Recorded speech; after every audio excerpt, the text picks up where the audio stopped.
It all began when the gods of this universe decided to engage all planets inhabited by intelligent beings in a battle to the death. The losing planets would be immediately erased without a trace. Our MC's name is Jihan, and he has acquired the SSS-ranked martial arts skill of a god, but he has not been able to fully unlock its potential. The rest of the humans were too weak and lost the battle against the orcs. Only our MC survived. But Earth still lost, and the deletion process began. When the entire planet disappeared, only Jihan remained, whose skill resisted deletion. This unique ability caught the attention of the gods, and they decided to give him a second chance to unlock the full potential of his skill. In addition, he received a broken system that allows him to level up many times faster than others. He also gained access to an achievement store where he can buy unique items and gain new abilities with the points he earns. When Jihan startles awake, the first thing he hears are the muffled voices of a television screen. He groggily wakes up and tries to remember what happened. The last thing he remembered reading from the system was that he would be returned to the League's first entry era. He takes a moment to check his surroundings and immediately recognizes exactly where he is. He's at the top of the building he used to live in 2020, in South Korea. There were no monsters destroying the streets, or life-threatening games going on, and kids even played on the sidewalk, imitating the Sword King, Yoon Sejin. Jihan realizes that he really was teleported back to times of peace with no warning. Just to make sure, he calls for his status window to see if his abilities have been reset as well. He has been returned to level 2, which confirms that he is now back in time, at the point where he first entered the League. He has no idea what's going on, but this is the perfect opportunity for him. If he uses the information from his past life, then there's a chance that he can change the future, and he must change it so he can protect everyone this time around. With the knowledge of the end of the game, he will make sure that everything is different this time. In the year 2020, Korea had a solid standing, and they had someone who topped the charts in terms of strength. Among the world's top players, there were 11 considered to be the best, and among these 11 players, there was one defending third place. He is a man with dazzling strength that can take out a dozen players with a single attack. That man is the Sword King Yoon Sejin, and he is the reason that Korea had an unshakable hold as one of the strongest countries in the world. He is the pride and treasure of Korea, and thanks to his participation in the BattleNet, he earned the title of the strongest warrior, and Korea was able to retain the higher ranks within Northeast Asia. At least they were able to do that until the day that Jihan had coincidentally been reincarnated. On that day, Yoon Sejin personally announced that he has decided to change his name to Ryuhai and naturalize as a Japanese citizen. It should have been a normal day in July 2020, but on that day, Korean BattleNet received the biggest shock in its history. Jihan always hated looking at the face of the man that practically doomed Korea to ruin. After Yoon Sejin left, Korea fell into great chaos. They went from holding the higher ranks in BattleNet to facing repeated defeats, and eventually, they fell through the ranks within the league at a frightening pace. People blindly hoped that there wouldn't be a huge change within the rankings, and they thought that there were still a lot of bright and promising young people in the country who can help Korea at least remain in the top 20. With that kind of defeatist mindset, it's no wonder they failed so badly. No one appeared to make up for Yoon Sejin's absence, and things only got worse over time. Things would have been different if there were a little more time, but the BattleNet was way too brutal. Once the Space League started, things became way more serious. In the beginning, the BattleNet was treated like a game, but the Space League turned it into an all-out war for survival. If someone lost their life in the game, then they would also lose their life in reality. Monsters also appeared in countries that fell to the lower ranks, and a one-sided massacre would take place in those countries. After Yoon Sejin left and Korea fell to the lower ranks, it was eventually destroyed. Those who had survived gathered and began to say that if the Sword King had stayed, then Korea would have had a different ending. That's how important the Sword King was. And to top it all off, he is Jihan's brother-in-law.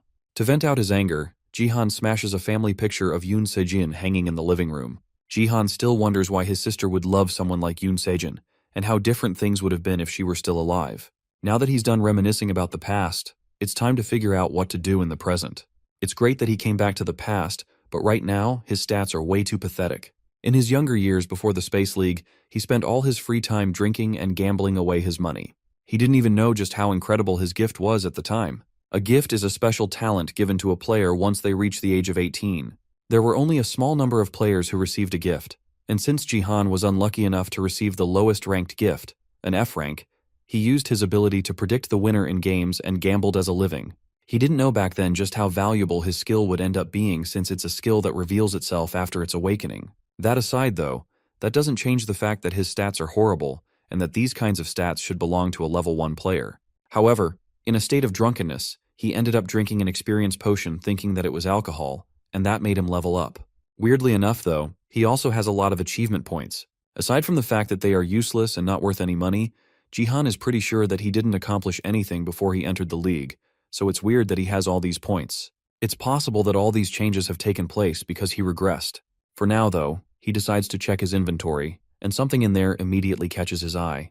It's an achievement points exchange coupon which gives special benefits to the last survivor who chose to challenge again. Obviously this was made specially for him, and it's a rank X item which means it's incredibly useful and rare. He uses it immediately, and the system activates an achievement store for him.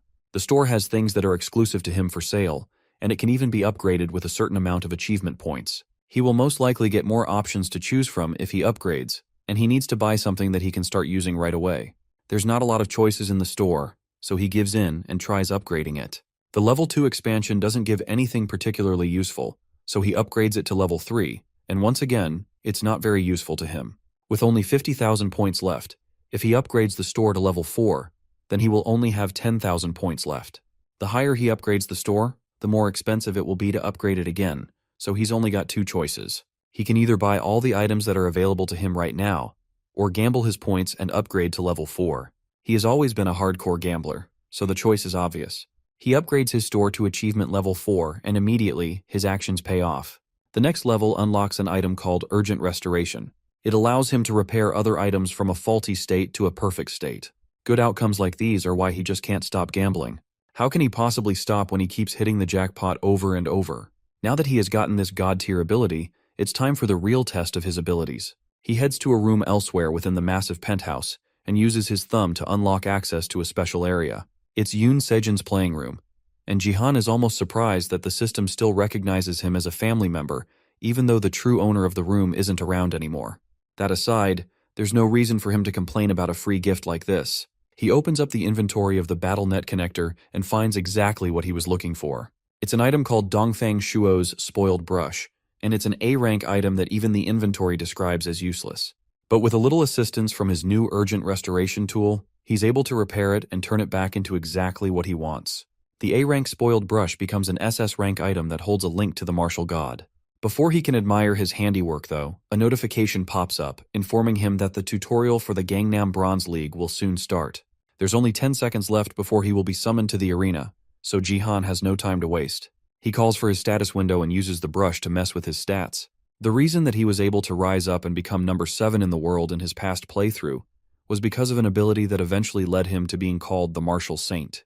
This unique stat combines his strength, agility, and HP attributes into one, and it's called Martial Power. The brush was abandoned because it was spoiled, but thanks to it, he can finally start his awakening. He finishes writing just as the countdown ends, and he's forcefully logged in and summoned to the BattleNet League.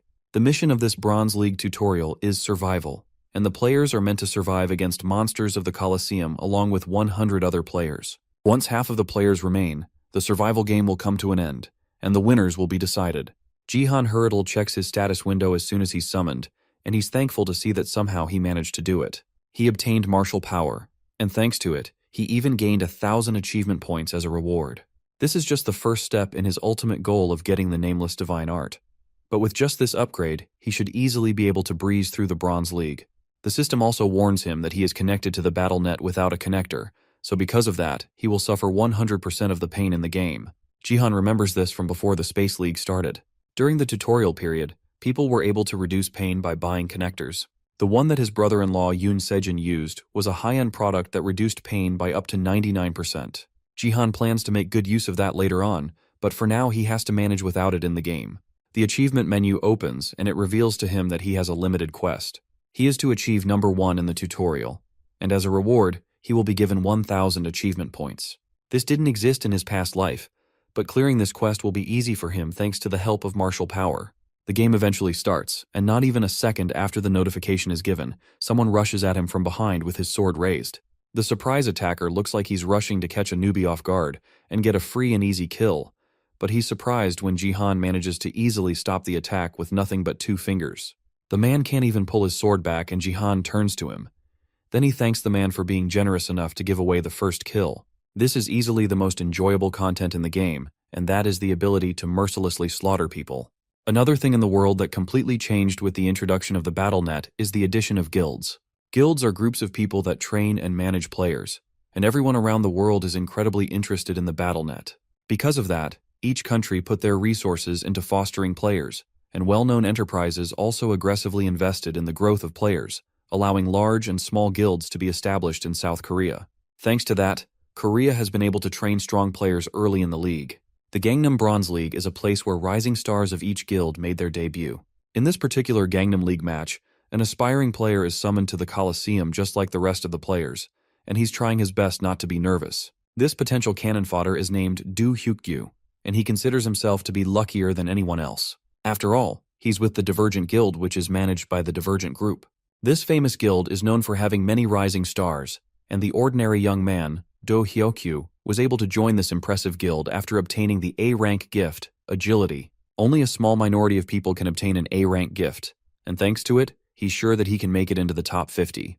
Now the first step is finding out who his opponent is going to be. His eyes scan the crowd, and all he can see are powerful knights, brutish warriors, and scary-looking monsters. Faced with these many options, Do Hyukgyu makes the brave decision to completely ignore them and turn away as if he didn't see anything. After all, staying alive is the most important thing for survival, and the other players are staring at him as if they can smell his fear. If he gets eliminated for messing around right off the bat, then that would be absolutely embarrassing.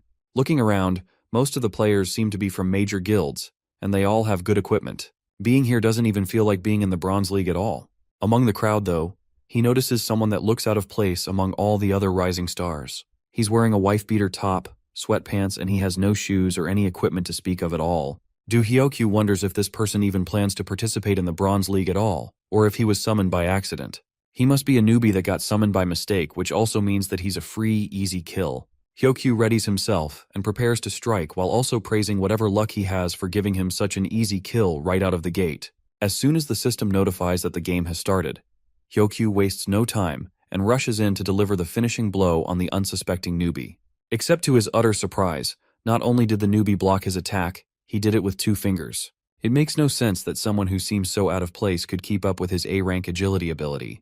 Before he can process what's going on, Jihan flings him aside with barely any effort, tossing him to the side like he's completely lightweight. Jihan mocks him for coming to participate in the Bronze League with a simple gift like agility.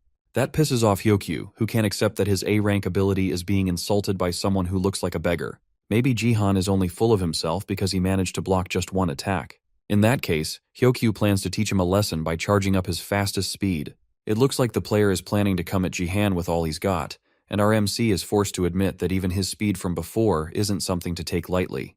Hyukgyu comes charging in, going straight for Jihan's neck, but our MC successfully manages to dodge the attack, dodging down low before it can connect.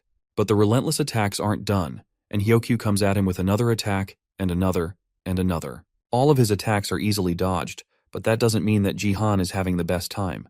He's used to fighting with higher stats, but now his mind has to adjust to being back in a level 2 player's body.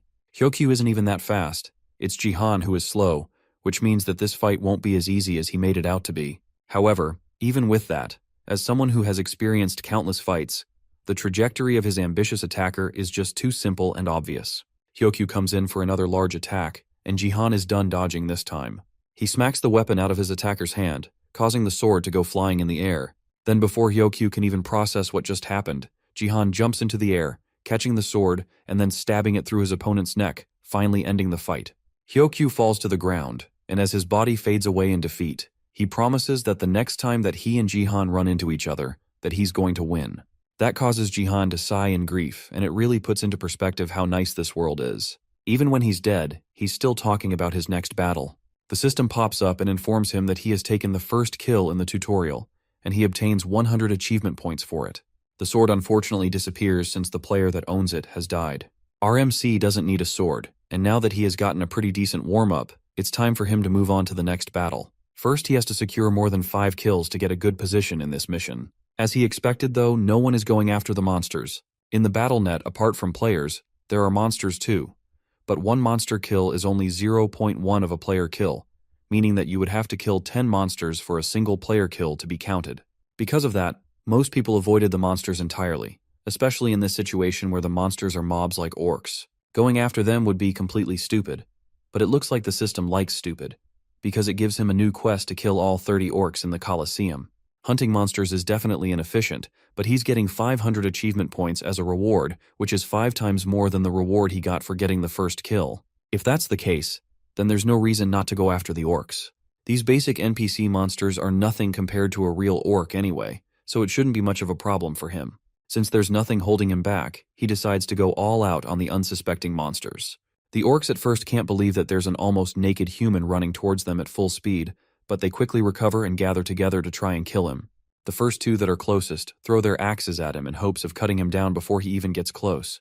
But Jihan is able to catch the axes with ease, and then throw it back at them, killing multiple orcs with a single hit. That causes the rest to go into a frenzy, but Jihan is already on the move, running right past all of them and appearing right in the middle of all of them. Then with one swing of the second axe, several orc heads go flying, but our MC isn't done yet. He has only killed 5 orcs so far, and the remaining 25 don't look too pleased by his actions. They are even more motivated to kill him now, but they are just no match for him. He moves faster than they can keep up with, and his battle experience shows up heavily here. Another orc rushes in with a spear, determined to kill Jihan quickly, but his weapon is easily caught and broken, leaving him standing confused and dazed as our MC goes in to cut him down with his axe. Except the axe unexpectedly breaks as he tries to attack the orc. That fills the orcs with a bit more confidence, and they think now that his weapon is broken, they should have an easier time dealing with him. All the orcs rush at him, and Jihan gives them credit for being so persistent, but no matter how much they try, he's just too much for them to take on. He stomps on the ground with his foot, and the shockwave alone is enough to break apart the ground, sending all the orcs that were running towards him flying. Then he jumps into the air and grabs the weapons that went flying from the orcs' hands as they were pushed back, and in a second, he dashes through the crowd, killing even more orcs in the process. The slaughter continues, and more orcs continue to fall until there's only one left. The last orc is too frozen to move, but at this point he finally realizes that Jihan is more of a monster than they are. As he realizes that, Jihan takes him out as well, successfully clearing the quest. The system hands him the 500 achievement points that were promised, and he also leveled up from the fight. Leveling up mid-game is unusual since experience is usually calculated at the end of the game, but this might be because he is still at a low level. No matter the reason, however, Jihan doesn't complain and takes the opportunity to level up his stats while he can. And if there's one stat that he wants to give the most priority to, it's martial power. Martial power combines 3 stats together, and even if other people were to upgrade one of those stats at a time, a single level in martial power is able to double your abilities at minimum. There's also another reason why martial power is special to Jihan, and that's because once he hits level 30 in martial power, then he has a chance to obtain the unnamed divine arts. If he wants to get stronger, then he has to obtain the unnamed divine arts as soon as possible. However, there's a fatal flaw to the stat, and that's the fact that it's not easy to increase martial power. Normally, you would have to gain an assortment of battle experience and training in order to increase the martial power stat, and points can only increase the maximum growth rate. However, this time, for some reason the martial power level actually increases. That's great for him, and Jihan isn't exactly sure how it happened, but if it continues to increase like this, then his hope of becoming the strongest might actually be possible.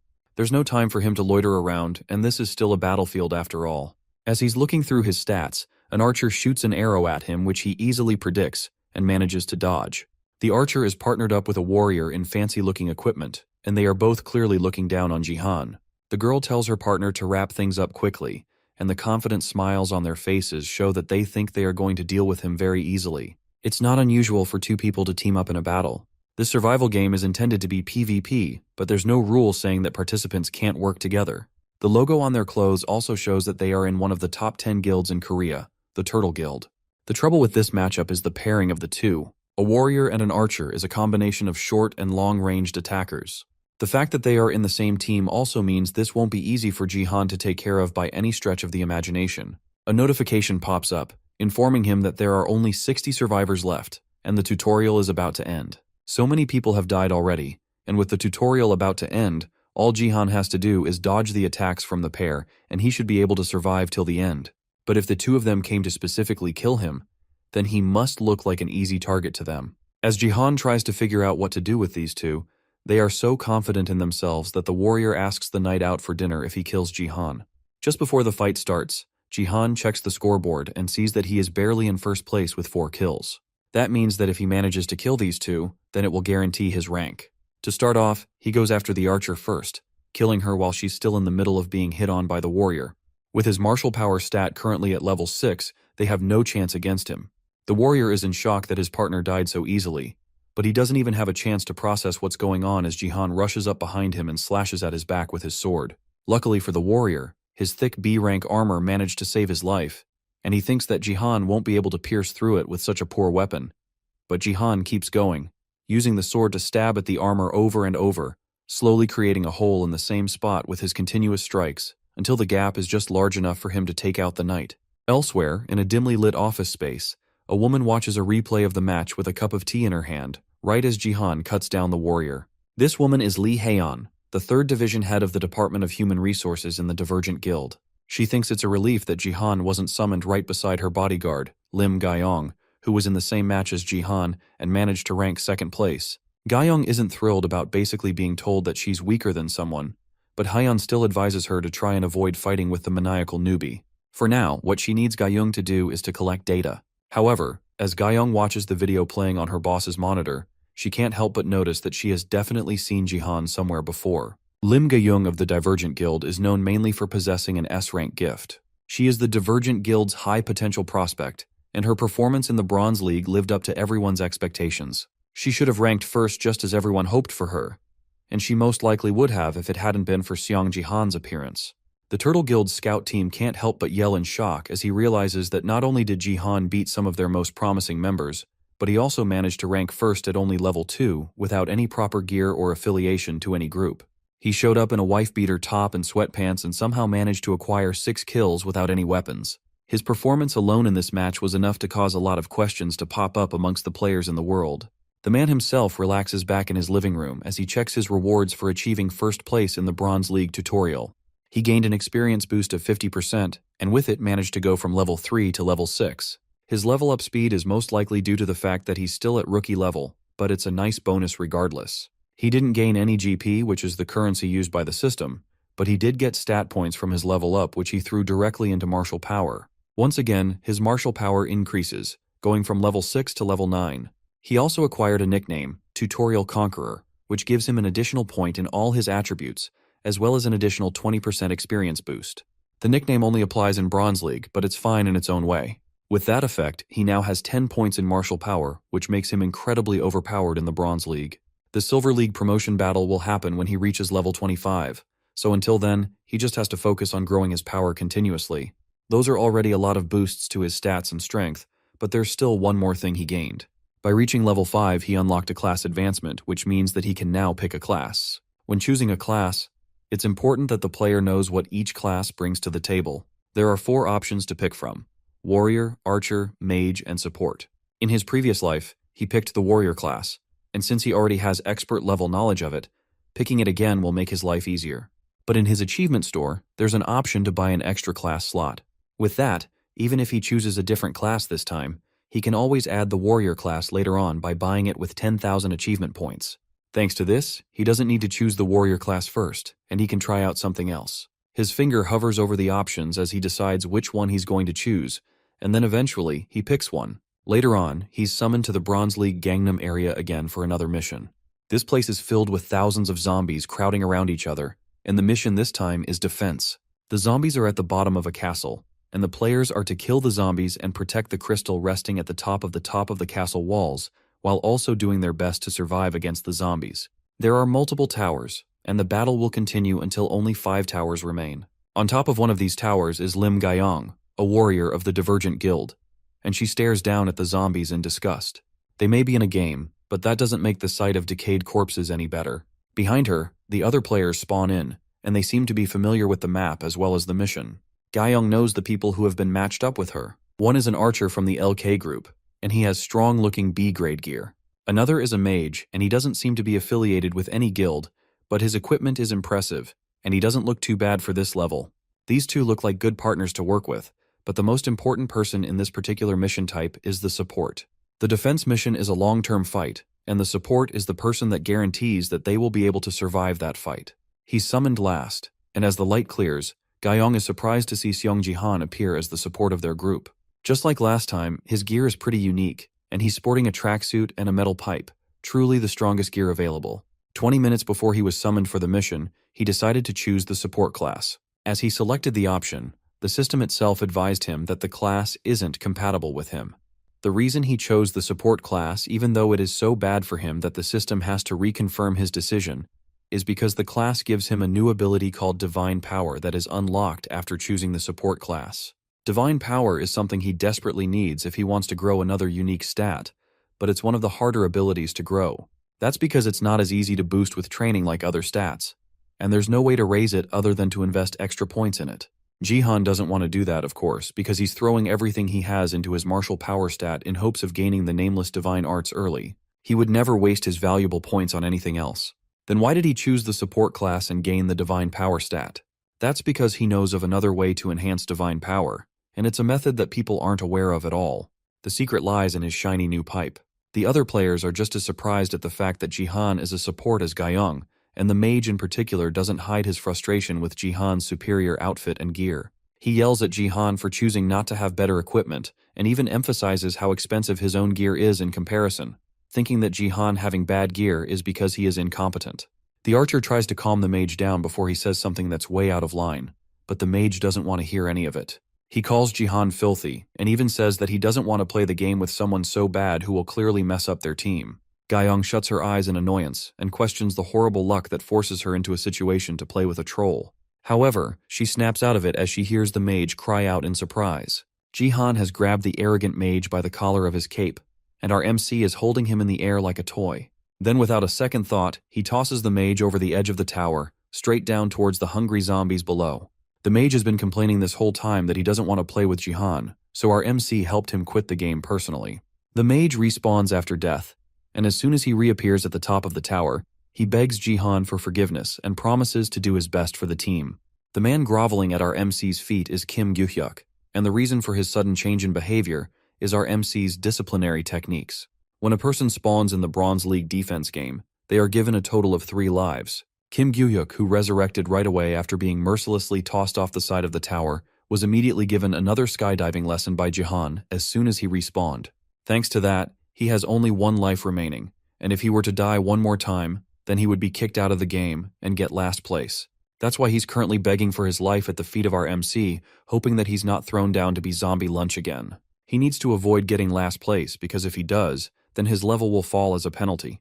That also means that all the skills he bought with his own money will disappear as a consequence. If a user's level doesn't mean the skill requirements, then the skill will automatically be deleted. Jihan is surprised that Gyu-hyuk's personality has changed so quickly, especially since he was so intent on raining down attacks in his last life as soon as he spawned. Gyu-hyuk tries to advertise himself as a fire mage who is very good against mobs of undead, and he's also level 15, which means that he's very strong. For any other team, he's a precious resource that they wouldn't want to lose, but all his yapping has reminded Gaiyong of who he is.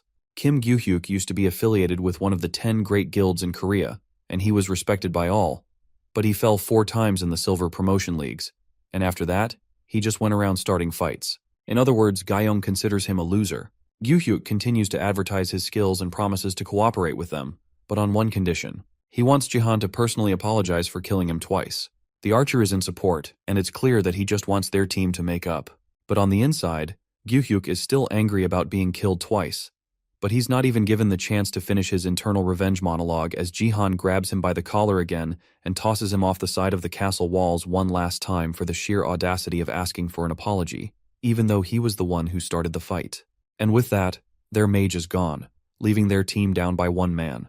The zombies continue to climb the tower, and coincidentally, the team closest to them has another fire mage who makes quick work on the zombies on their side. That's why they needed a mage, and the archer scolds Jihan for not trying to meet the mage halfway. Jihan isn't fazed and opens up his status window to check his latest limited quest.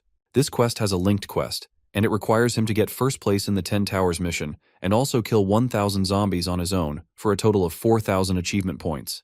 Killing 1,000 zombies would be near impossible considering just how much time they have left, but he doesn't want to lose out on 3,000 points. Lim Gaiyong watches as Jian tries to figure out what to do, and she doesn't even try to hide how much she's judging him. So far, Jihan has only done what he wants, and despite his impressive specs, he's just a support class. From what Gaiyong can tell, there's no reason for her to try and bring him into the Divergent Guild. The archer isn't nearly as calm as she is though, and he continues yelling at Jihan, who finally notices. Finally, he tells Jihan that if he's going to continue acting like a jerk, then he should just go ahead and fight by himself. Unexpectedly, Jihan is happy to hear that, since he will be able to take out all the zombies alone if they let him go ahead without their help. Ga-young tells him to stay behind her while she takes the front. She sees the game is already lost, but she at least feels the need to take responsibility as a player, but Jihan tells her that it's all right. He plans to take everything in the front while the archer and Ga-young protect each other. A zombie finally manages to reach the top of the tower, and it's a blood zombie which is different and stronger than the other zombies. Its head is made of liquid, so they can't kill it with physical attacks. Well, they can anyways. Jihan doesn't care about the rules of the game. The zombie leaps in, and Jihan readies himself with the spear, and with one clean hit, kills the zombie by smashing its head in. Ga-young notices from the pieces of flaming zombie flesh that fall around that. Then Jihan must have access to divine power. More zombies make their way to the tower, and Jihan continues to fend them off one by one with his staff. So far, he has only killed 6 zombies out of 100, and he has a long way to go. As more zombies climb up the tower, Jihan continues to take them all on solo. As he kills over 24 zombies, he starts to realize that his biggest issue will be the blood zombies. Physical attacks don't work on them, so when he sees them, he releases a small amount of divine power, which allows him to kill them all at once. The archer's view of Jihan has completely changed, and it's hard to deny that our MC really is a pro even though he's a jerk. Ga-young, on the other hand, is too stunned to speak and can only watch Jihan fight with awe. He's controlling divine power freely and fighting without wasting it. His level of control is impressive enough, but what impresses her the most is Jihan's skill and precision in going for the zombies' heads. Within a matter of minutes, Jihan has managed to kill over 200 zombies, which allows him to meet a hidden condition called an Otherworld's Faith. That increases his divine power from level 6 to level 7. This is his other method to increase his divine power, and it looks like it works. He can increase his divine power through the use of sacred objects. In 2010, when the Earth's tutorial first started, sacred objects were traded at high prices, as it was said that they contained secrets. But after 10 years, nothing was ever revealed, and eventually, their value fell continuously. Otherworldly divine items also had no merit, and many people didn't even know about their existence. However, there was one person who knew about it, and that was Sophia, the Saintess of American First. She told him about how she increased her divine power with an otherworldly divine item. And divine power in general can be increased by using divine items from other worlds. Although it doesn't work after finishing the tutorial, it was the method that she used to become a saintess. She would hold on to the other world's divine item and pray for a long time. Eventually, after a while of doing that, she would get divine power. The conditions required for each divine item are slightly different, and it's by no means an easy method. On top of that, the items are in such low demand that they are extremely difficult to find. Thanks to that, though, Sophia was able to monopolize all the divine items to herself. This is high-quality information that no one knows about, so she definitely used this to her advantage. But despite how valuable this information was, there was also someone else who was constantly purchasing otherworldly divine items, which means that there is one other player who knows this information. After Jihan regressed, he visited his sister's room in the Sword Palace penthouse, and there he found all the otherworldly divine items that had been purchased. All their divine power has all been drained, so they are all empty. That means that the identity of the other player who had been collecting otherworldly divine items was his elder sister Seong Jia. Along with Yoon Se-jin, the Sword King, Jia, his sister was South Korea's best support, and a hero. How she died is a whole other story entirely, though. Out of all the otherworldly divine powers that she left behind, Jihan found a steel pole which has been reduced to an E-rank item. According to the item's description, it should be especially perfect for breaking zombie skulls. After using it for so long, though, it has been reduced to an F-rank item, and there's not much divine power left to absorb, but it's still tough, so it's the perfect weapon for hitting things with. Ga-young continues to marvel at his amazing physique and his unbelievable level of control. The archer notices that another tower has fallen, and they were in the top 5, but in his excitement, he fails to notice a zombie sneaking up on him. Ga-young draws her blade quickly and cuts down the zombie before it can attack the archer. From her stance and the way she uses her sword, Jihan immediately recognizes who she is. She's known as the Plum Blossom Sword, Lim Ga-young, and she was famous for being the interim Sword King. However, she didn't have a great ending in his past life. She died at the hands of the former Sword King himself, who now goes by Ryuhei. It seems like he managed to meet a pretty important person early on in this new life. Ga-young calls him attention and asks if she can join him in the fight. If they fight together, then they can aim for a higher ranking. Jihan takes a look at his status window, and he can see that they are just in 5th place. There's still a long way to go, and not a lot of time left either. If it's the Plum Blossom Sword, then she will be fine without him. But one of his quests is to earn 1st place in this mission. Jihan decides to leave the zombies climbing up the tower to her and the archer, and then he leaps off the side of the tower before they even have a chance to notice what he's doing. As he falls to the ground, he gathers up all his divine power into the staff and slams it into the ground, causing a massive explosion of energy that blows all the zombies away. Thanks to Jihan's massive contribution, his team manages to place first in the mission, and they emerge as the last survivors. Thanks to that, he accomplishes his limited quest, but he couldn't finish his linked quest of killing 1,000 zombies alone. The game ends, and Jihan starts the process of teleporting back to his home. Before he leaves, his teammates come over to congratulate him on a job well done. He carried them so easily, and came out as the MVP despite everything, and the archer is more than eager to team up with him again. But while the archer fawns over out MC, Gyeong can't help but be shocked at the massive amount of damage that their support did despite being a level lower than her. She thinks that this has to be some kind of bug. She can't hide just how surprised she is. The archer decides to log out first, leaving her along with Jihan. She takes the opportunity to approach him before he leaves, and even calls him by his name, which surprises Jihan. After all, they should have met at this point, but Gyeong doesn't care. With the potential and achievements that he has shown during these past few missions, she can tell that this man is definitely someone they need at the Divergent Guild.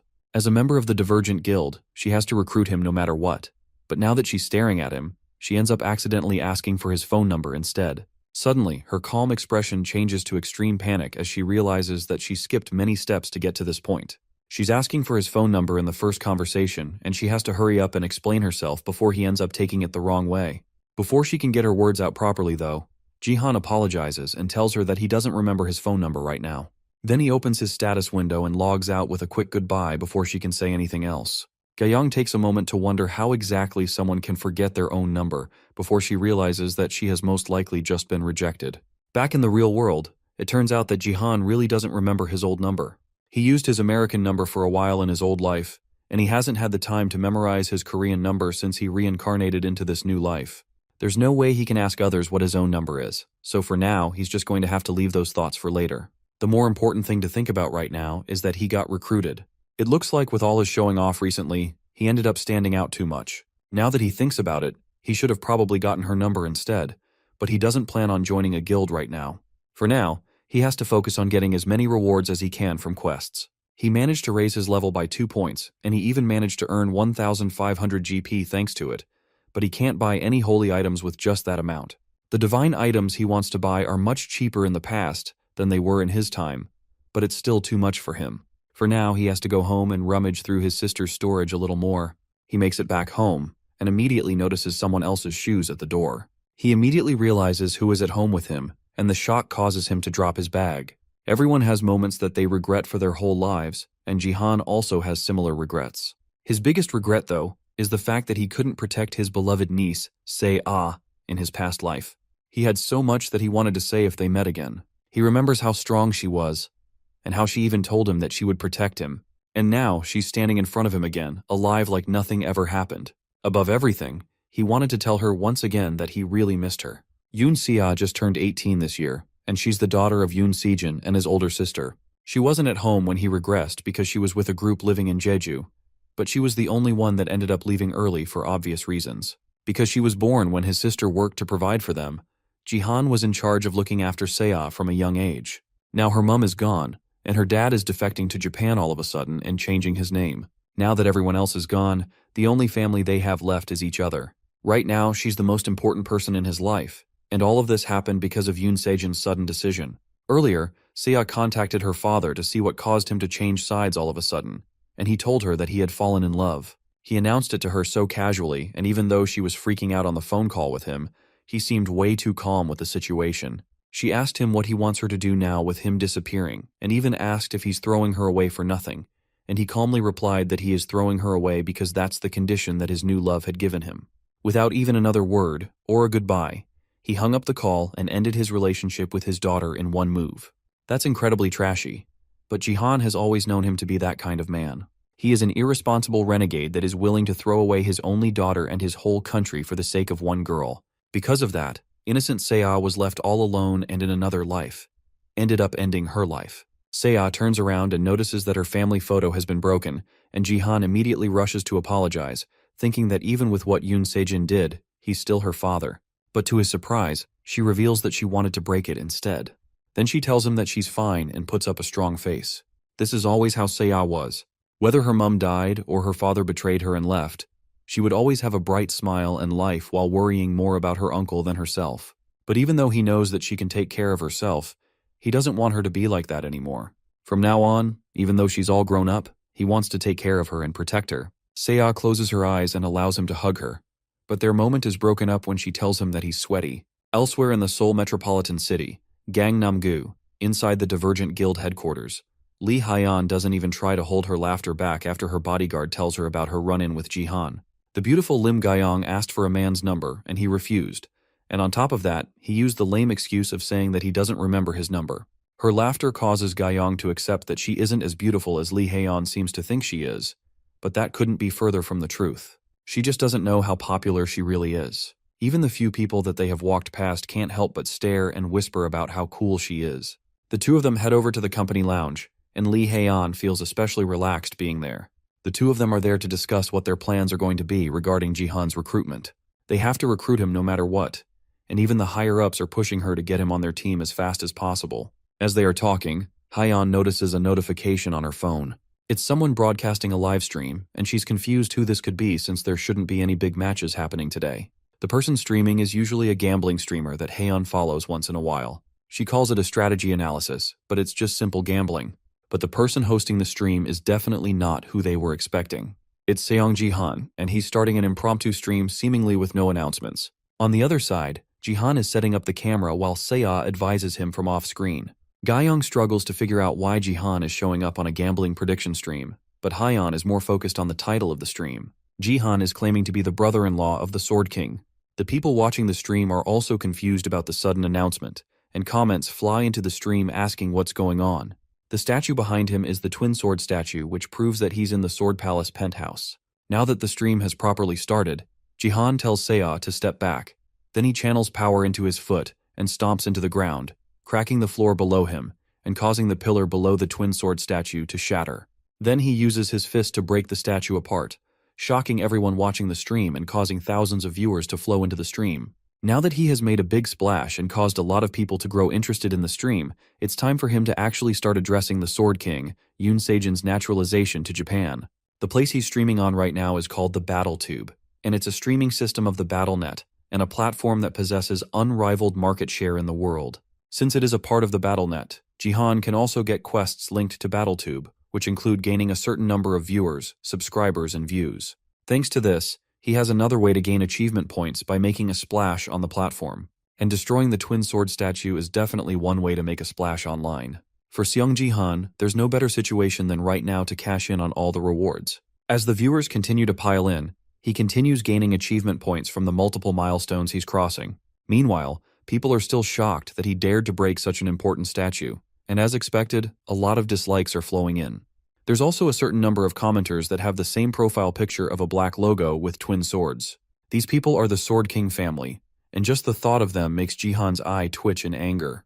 That crazy fanatic fan club of Yoo Sejin is what drove Seiya to her death in his last life. While they are people who supported the Sword King the most, their resentment after he moved on to Japan kept growing, and eventually, those emotions began to gravitate towards Yoon Sejin's only blood relative, Yoon Se-ah.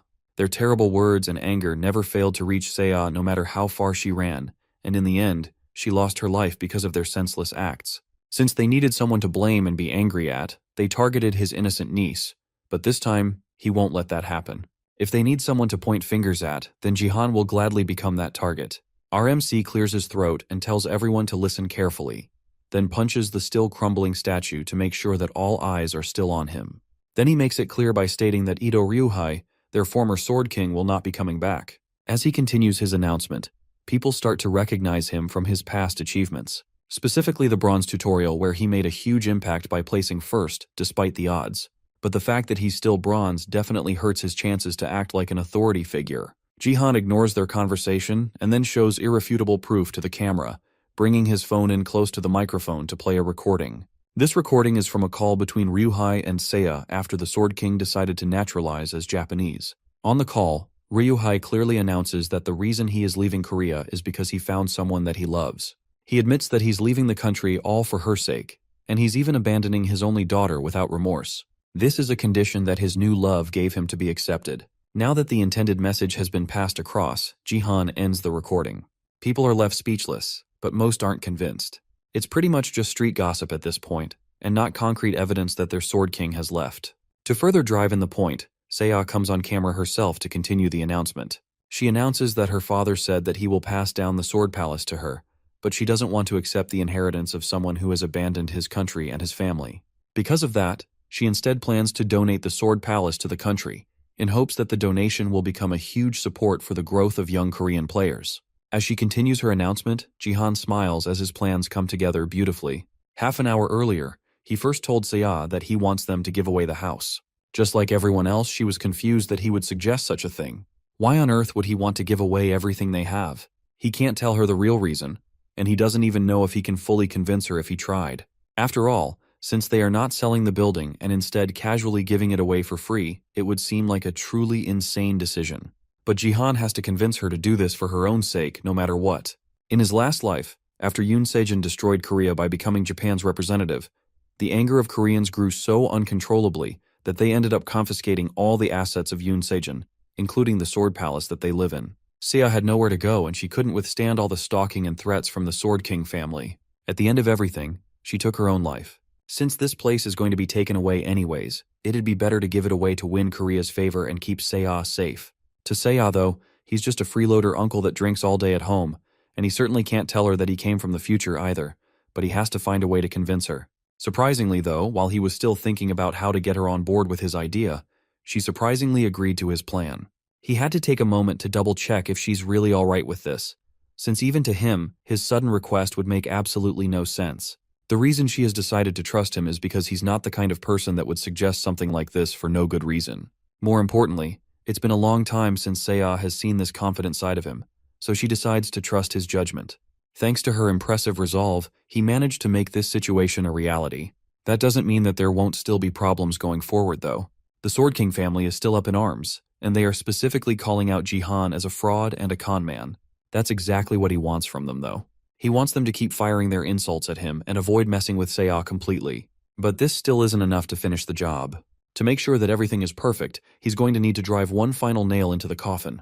He steps back into the camera's view and calls out Yoon Sejin specifically. He tells them that the reason the Sword King gave for leaving is because of a woman.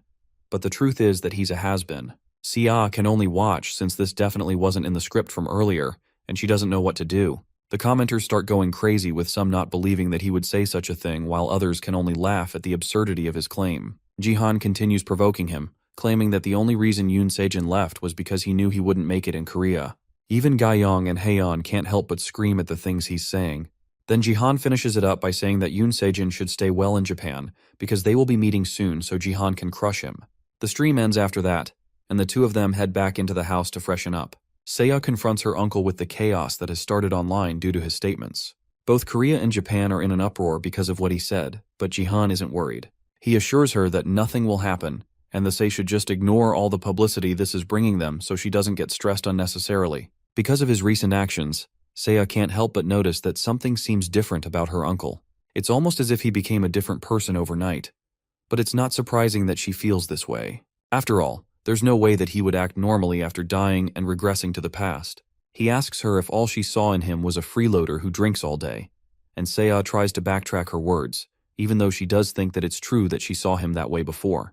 As they are talking, the doorbell rings, and Jihan already knows who it is, but he wasn't expecting them to come over this early. Now that things have come to this point, it's time for him to start earning some money. Elsewhere in Tokyo, Japan, Yoon Sejin watches over the news as he sits beside a sleeping woman on the bed. The news recounts the events that have happened recently, and states that the relationship between Korea and Japan is only expected to get worse continually due to his naturalization to Japan. It's only gotten worse since news has now spread that he did all of this for a woman. Now with Jihan, Yoon Sejin's brother-in-law, coming out with even more provocation, things are only set to get worse, and now all that's left is to see how the Sword King will react. It could even be said that Jihan is a representation of Korea's fury. The woman gets up from the bed, and Sejin turns off the broadcast, afraid that he had woken her up, but she assures him that she doesn't need to sleep anymore. She's more worried about him and the hard times that he will go through going forward, but Ryuhei stops her and tells her that she shouldn't call him Sejin anymore. He has taken her name, and that's how he wants to be addressed going forward. This woman, Shizuru, clings onto him and assures him that he's still Yoon Sejin, Korea's #1 player, and that truth hasn't changed. But there's a strange power to her words, and it looks like the things she's saying to him have a much heavier ability than just being mere words. Then she pulls him close and the two of them kiss as she reminds him that she is her Yoon Sejin. Back with our protagonist, he opens the door and standing outside is the man that he was expecting. This man is a government official, and it looks like he and Jihan at least know each other a little bit. His name is Park Yoon-sik, and he's the department manager of the BattleNet in South Korea. In his last life, after Yoon Sejin left, the department stopped coming, but it looks like he made such a big splash today that they just can't ignore him any longer. However, even though the government stopped coming, this man still took the time to take him and Seiya into his consideration and took care of them well. Now that the stage is set and all the players have arrived, it's time for Jihan to start taking all the things he will need. The three of them sit down to talk, and Yoon-sik gets straight to business. He knows that they won't be able to bring the Sword King back, and the government is aware of this as well. But they can't let the citizens know about it just yet.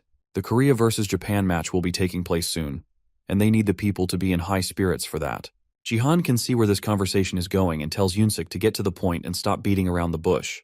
What they really want is for Jihan to return the donation of the Sword Palace, since if the government accepts his donation, it will be official recognition that the Sword King isn't coming back. Yoon-sik is shocked that Jihan hit the nail on the head so easily, and even he starts to believe that Jihan really has become an entirely new person. The Jihan of before was just a jobless alcoholic addicted to gambling. Setting aside his shock, Yoon-sik confirms what Jihan says, but tells him that they haven't fully given up on the Sword King's return. So instead of completely giving it away, the government would like to suggest a co-signed management instead. That means that the ownership will change to someone else, but they still have joint decisions in the affairs. It's a way of making sure that they can still be prepared for the return of the Sword King.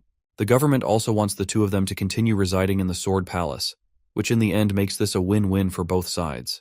Yoon-sik slides a document towards them which goes into more details about the agreement, and he urges them to read it over and think about it. It looks like they really put a lot of thought and consideration into this. Jihan really was just going to hand it over, but if they are willing to do this, then it's even better for them. However, in exchange, there's a favor that Jihan would like to ask for. Time passes after that event, and yet another match is about to begin in the BattleNet.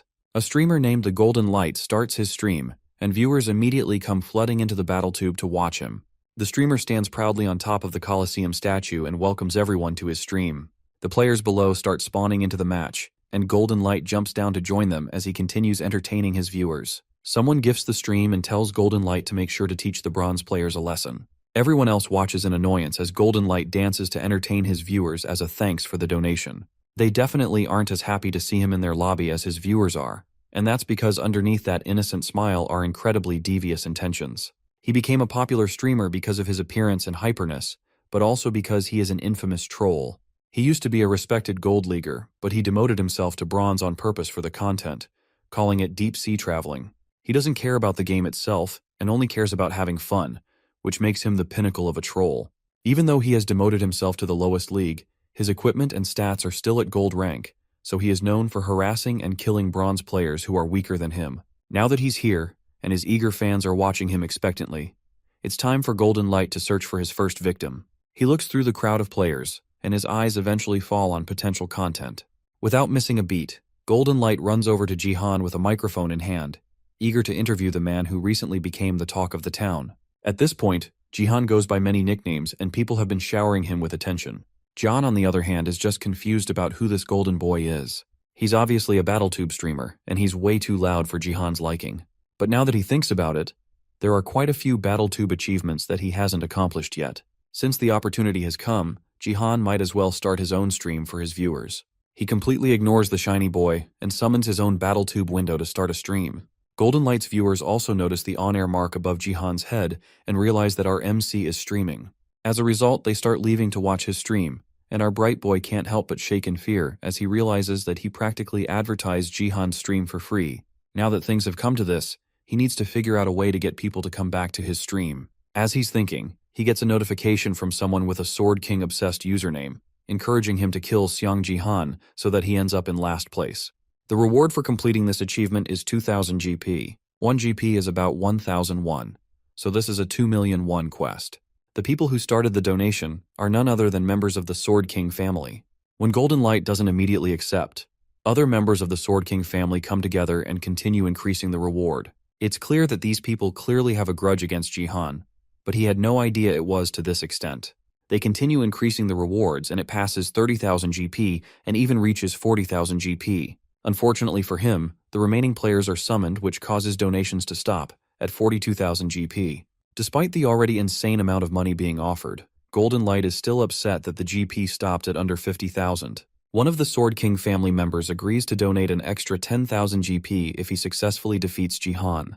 That finally gets Golden Light to move with determination, and his target is now set. As soon as the match starts, Golden Light sets himself up to charge at an unsuspecting Jihan. He uses one of his skills called Charge, which accelerates a user's body forward at very high speed. He rushes in, and in an instant, he's behind Jihan with his sword raised.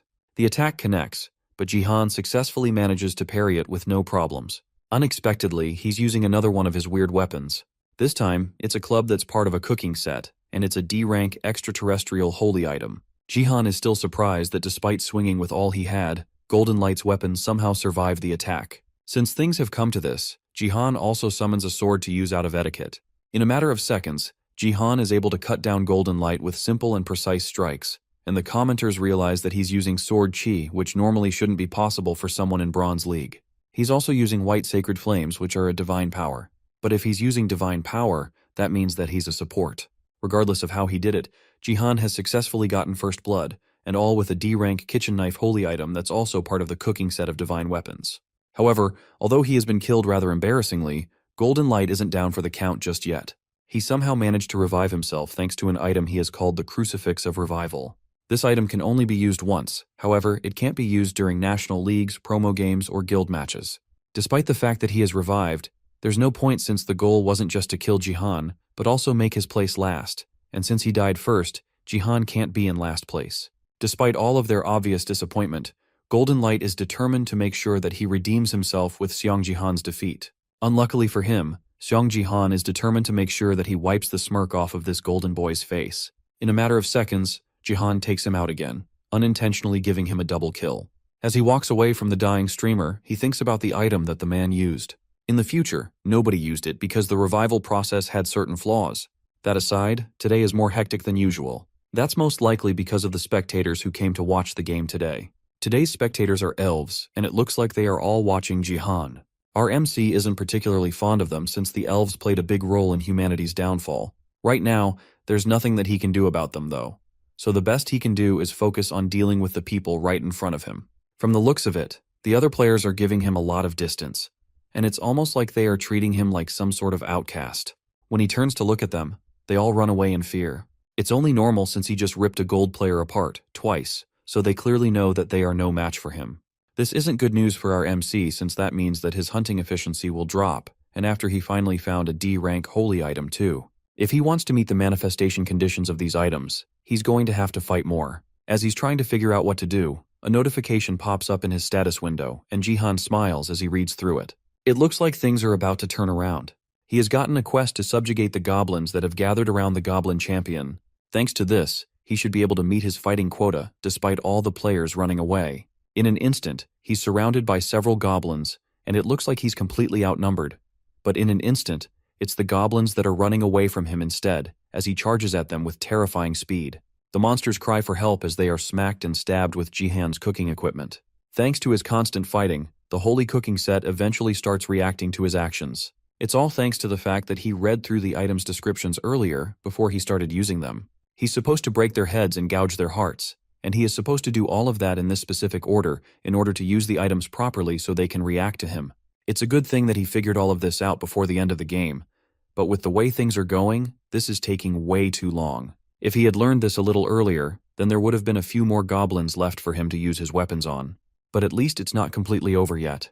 There's one more goblin left for him to take out, and this one is much more threatening than the rest. This beast is the goblin champion, and in comparison to normal goblins, he is way bigger and stronger. Despite its size and strength though, a good smack with the cooking club is enough to send the goblin champion crashing to the ground. Then Jihan takes advantage of that and stabs it in the heart. Despite its size, it's just a big goblin. And with that, the quest has been cleared, and he receives 500 achievement points as a reward, as well as earning 1 divine power in the process. But because he used the items heavily, the rank of the weapons have been reduced to E, so he should only be able to earn divine power one more time. Hunting monsters is way too slow though, so he's going to need to catch players instead. They are way too far from him though, so now, if they won't come to him, he's going to have to go to them himself. The commenters who have been quietly watching the stream this entire time finally come out of hiding to talk about how scary Jihan looks now. But out of all the people watching the stream, there's one person who is way too upset about what's going on his screen. It's Golden Light who's watching Jihan's stream from the outside, and he notices one comment in particular saying that Jihan is 1,000 times better than him. While he's upset about the way they are talking about him, he's more curious about the beast that is Jihan. From his fight with the goblin, the system has calculated his estimated stats, and his average strength is about 35. The average of a Bronze League player is 25, and Jihan is somehow 10 points above that. None of this makes any sense, and Golden Light even starts to think that Jihan must be using some kind of hacks. As he lays on the bed, lamenting his failure, and the cracked beast that is our main character, he hears screams of terror coming from his monitor. He looks up just in time to see Jihan smacking someone in the face with his club. In a matter of seconds, Jihan has taken out multiple players at once, and the all-out brawl is entirely one-sided. In a matter of seconds, Jihan has killed countless players with ease, bringing the number of total players down to minuscule numbers. The remaining players realize that this isn't the time for them to be fighting amongst themselves. This is the time for them to come together and beat up this hack user. A mage and an archer are the first to come together and try to take down Jihan, but their attacks are blocked or pushed away with ease. After a while, they stop attacking completely once it looks like nothing they do will work on Jihan. They don't even try to fight back anymore and just stare at this beast in disbelief before he comes over and puts them out of their misery. Jihan has managed to get a total of 10 kills, and his viewers are going wild after watching the awesome feat of taking all the players down. Thanks to his massive number of kills, the cooking set starts reacting again, and he gains another point in divine power as a result. Then the items downgrade once again to F rank, making them practically useless. He also clears a hidden quest which required him to get 10 kills in the Colosseum. That gives him an additional 5,000 achievement points as a reward. With divine power and achievement points in the bag, Jihan has successfully gotten everything he wanted, but something is still missing. He needs something definite and strong to boost his power as high as it can go. Then he notices that he has gotten an epic quest that requires him to find the Shadow Queen located near the spectators in the Colosseum map and provoke her. An epic quest isn't supposed to appear in the Bronze League, but the more important thing is the rewards, which are 50,000 achievement points, as well as the constellation Shadow Queen's interest. A constellation is an absolute being that represents a star, and they are divine beings in the BattleNet. A constellation's interest is the same as a sponsor, and they help to acquire abilities that a normal player wouldn't be able to obtain. It looks like something that is only possible in the Diamond League is happening to him right now. If that's the case, then he needs to meet the Shadow Queen at all costs. If even just one person is on his side, then the other constellations will also be interested in him. However, with the number of elves staring down at him from the side, will he really be able to find the Shadow Queen among them? Outside the game, though, the world is recoiling at Jihan's accomplishment. Seong Jihan's record of 10 kills at the Colosseum was a first in the country after Yoon Sejin. News of it quickly spread across social media communities, and as a result he gained around 10,000 subscribers, and his streams gather up to 4,000 simultaneous viewers.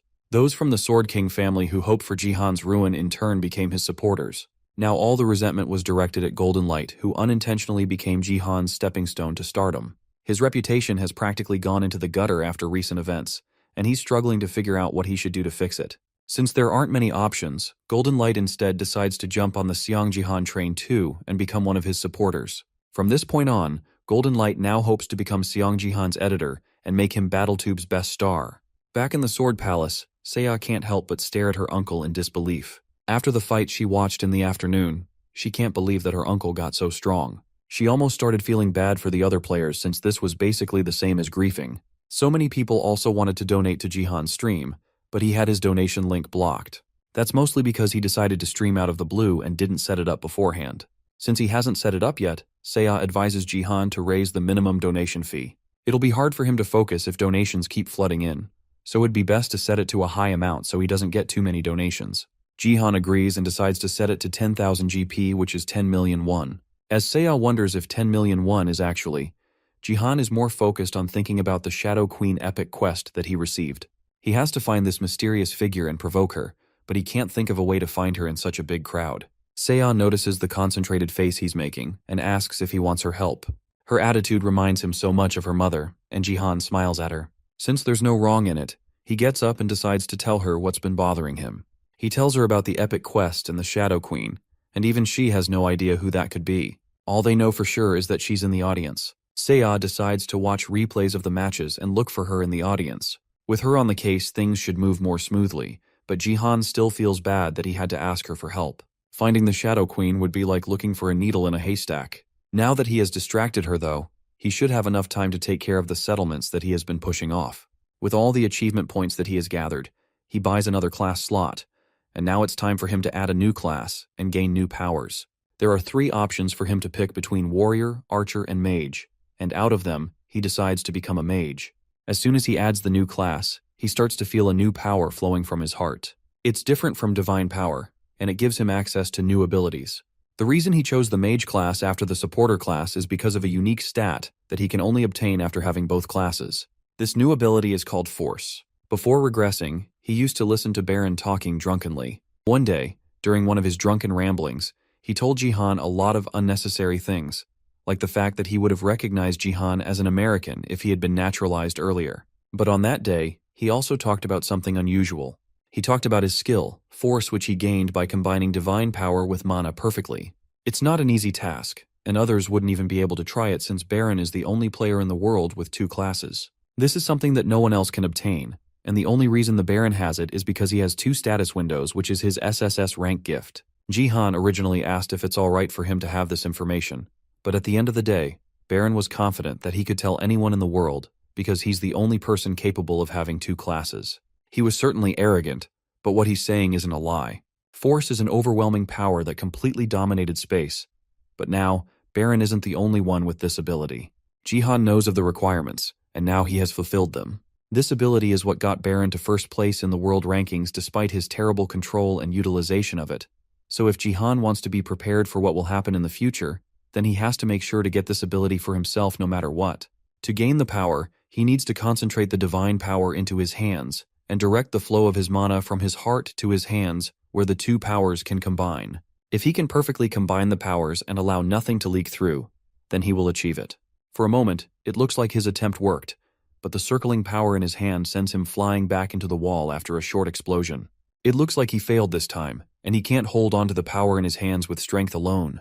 He must be missing something. Maybe he needs more mana or to be a higher level, but something is definitely missing. The problem is that he can't keep the power in his hands forever, so maybe the problem is where he's gathering the power in the first place. Since he can't hold on to the power in his hands, the next best option would be to keep the power in his body instead. If he can combine the divine power which starts in the upper dantian with the mana from the central dantian, then he can hold the 2 stable with the power from the lower dantian anytime they struggle to mix. This should lead to a perfect form where nothing leaks out. If he compresses it in that state, then that should allow him to unlock the new power. He decides to try it out, and the backlash on his body is immense. He can't hold himself back from screaming in pain as the power fills his body. A system notification pops up, informing him that he has begun attempting the unification of the 3 dantians. However, almost immediately after, a warning pops up, informing him that he has surpassed the limits that he can endure, and if he continues, then he will die. Downstairs, Seiya hears her uncle screaming as the pain overtakes his body, and she gets up to go and see what's wrong. Meanwhile, Jihan is still experiencing the immense pain from trying to fuse the 3 dantians. In order to do so, and fuse divine power with mana to use force, then he has to use strength subconsciously in order to consolidate them.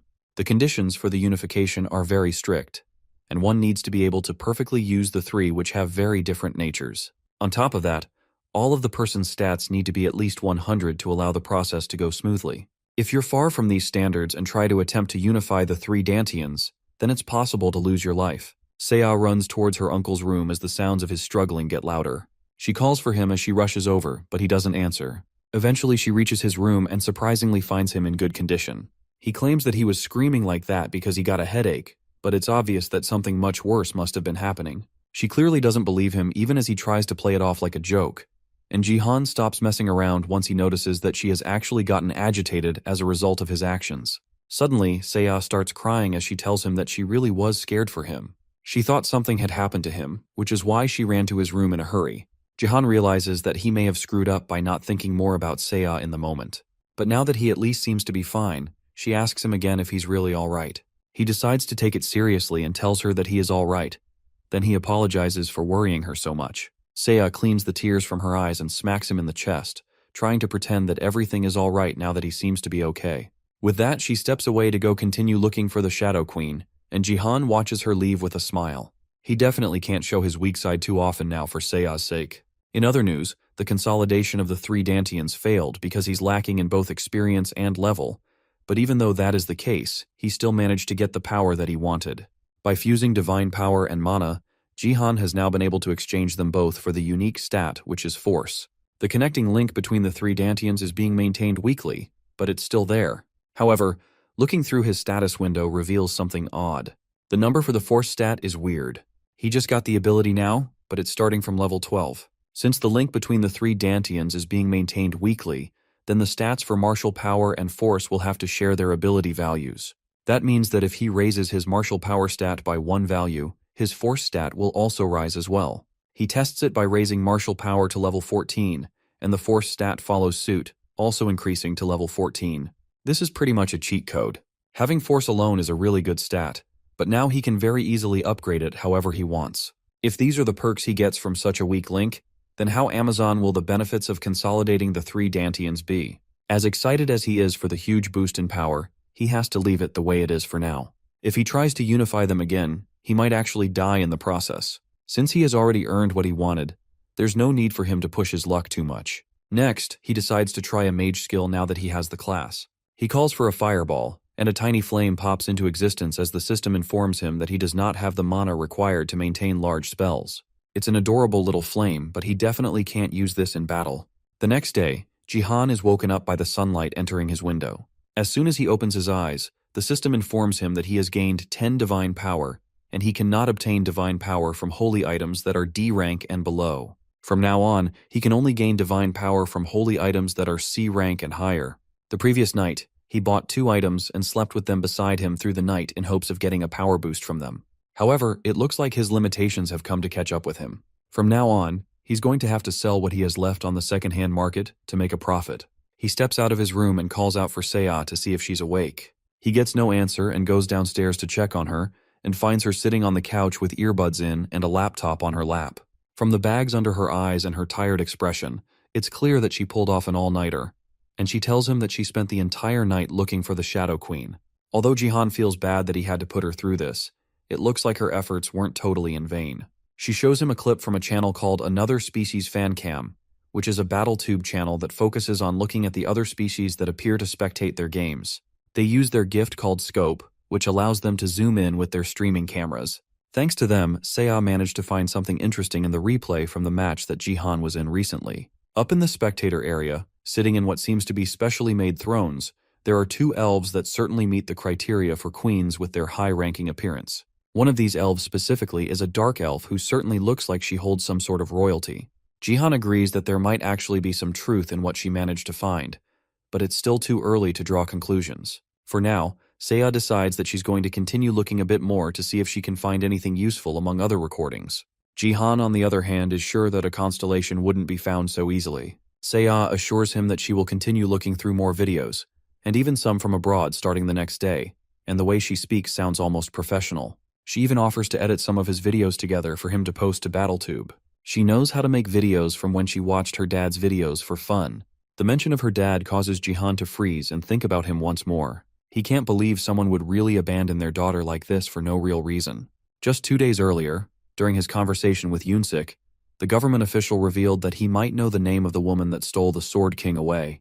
Her name is Ito Shizuru, and she is the possessor of the SSS rank gift called A Woman of Matchless Beauty. It's possible that Yoon Sejin might have fallen for her skill, and that's also what the government thinks. This is a new development for even Jihan, but the crazy revelations don't stop there. Yunsik warns Jihan that the Woman of Matchless Beauty skill goes beyond just mind control and can even have the ability to mold a person's thoughts. Something similar has happened several times before where rising stars of Korea end up naturalizing to Japan. It's very possible that there are no limitations on using the gift, which means that she might appear at any time and try to bewitch another strong player. After that conversation, Jihan kept searching for more information about Ito Shizuru, but it's like the internet has been wiped clean of any trace of her. It's most likely that Japan is being careful while managing her. Because of that, Jihan can't find anything out right now, but if what Park Yunsik is saying is true, then Jihan has to try and be pretty careful as well. There's a chance that they have already started moving. Meanwhile, As he's thinking about this, a plane descends into a Korean airport, and on the wing, it's written that the plane belongs to the NEO Self-Defense Force. Eventually, time passes, and it's time for another major event in the small family's lives. Seo waits at the door for her uncle, who seems to be taking his sweet time preparing. If they waste any more time, they're going to end up being late. Eventually, Jihan finishes his preparations and comes out to meet her. His hair is slicked back and styled, and he's dressed in a fancy-looking suit. In this getup, he's definitely ready to meet their new guests. The two of them head into the elevator, and on the way down, Seo is visibly shaken. Jihan tells her to relax and not worry about anything, but Seo can't help being a little bit nervous. This is her first time making an official public appearance after her dad's incident. Jihan tells her that there's no need for them to care what others think, since they haven't done anything wrong. Eventually, they reach the lobby floor of the Sword Palace, and they are met with a large gathering of people. Almost as soon as they exit the elevator, they are met by Park Yoon-sik, who tells them that everything Jihan asked for is ready, so they can go in right away and start the procedure. Jihan thanks the advisor for his help and trusts him to take care of everything till the end of the event. This is the favor that Jihan had asked for back then when they were discussing the status of the Sword King and his assets. Jihan asked them to organize an auction of the Sword King's collection, where they would sell Yoon Sejin's beloved items and other possessions. The point of this entire auction is to lure Japan over, and Jihan also made sure to choose the specific items of the auction for that purpose too. The main item is Yoon Sejin's battle connector, and all the battle data stored within it. It's likely that if Japan shows up, that is definitely what they will try to take. Depending on the situation, the Sword King himself might step in to try and take the battle connector. No matter what he does though, the Korean citizens will be forced to face the reality that the Sword King is gone and most likely will not be coming back. Yoon-sik silently listens to Jihan's plan and notices that it's almost as if Jihan can see into the future. This is their last chance to change public opinion, and because of that, Jihan asks that they have the reporters pay special attention to the NEO Self-Defense Force table. As they walk towards the main lobby, some people barge into the building and try to call for Seo to stop. The bodyguards at the door stop them, and the group of people declare that they are Seo's family and they are related to her. These people are her aunts and uncles, and they are here to try and stop her from starting the auction and selling off the Sword King's precious items. They also don't try to hide the fact that they think Jihan forced her into doing all of this. They continue hurling insults at Jihan, but Seo steps up and stops them. After all, her aunts and uncles got kicked out from the Sword Palace in the first place for using her dad's name to defraud other people. She knows that the real reason they are here all of a sudden is because they want to take her dad's money now that he's gone. She knows what she's doing since all that her dad left is hers, and they have no right to argue over it with her. She knows that there's no point talking to them, and with nothing else to say, she turns and walks away from them, ordering the guards to kick them out as fast as possible.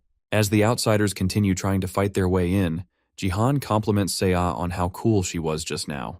She really knows how to stand up for herself despite everything that she has been through. The three of them make it to the lobby hall where the auction will take place, and the area is already packed with news reporters as well as the people who are interested in the items. As soon as they walk through the doors, the reporters immediately start taking pictures of him and trying to ask him questions. They also bombard Seo with endless photographs and questions, not even giving them any time to answer. Jihan is tired of the constant barrage of questions and uses force to shatter the cameras and stop them from working. Now that the noise has finally stopped, Jihan reminds them that they are currently at an auction event, not a press conference. Then, with everyone finally nice and settled, he prepares to start the event. 3 items have been prepared to be given out for this event. The first is Yoon Sejin's BattleNet connector, which decreases the sense of pain by 99%. It also comes included with all the data saved by the connector. Finally, there is the analysis of battles made by Yoon Sejin himself, an analysis on East Asia's high-ranking players. The Sword King's data is very precious, and the analysis data is going to be really useful, especially since the Korea versus Japan match will be taking place soon.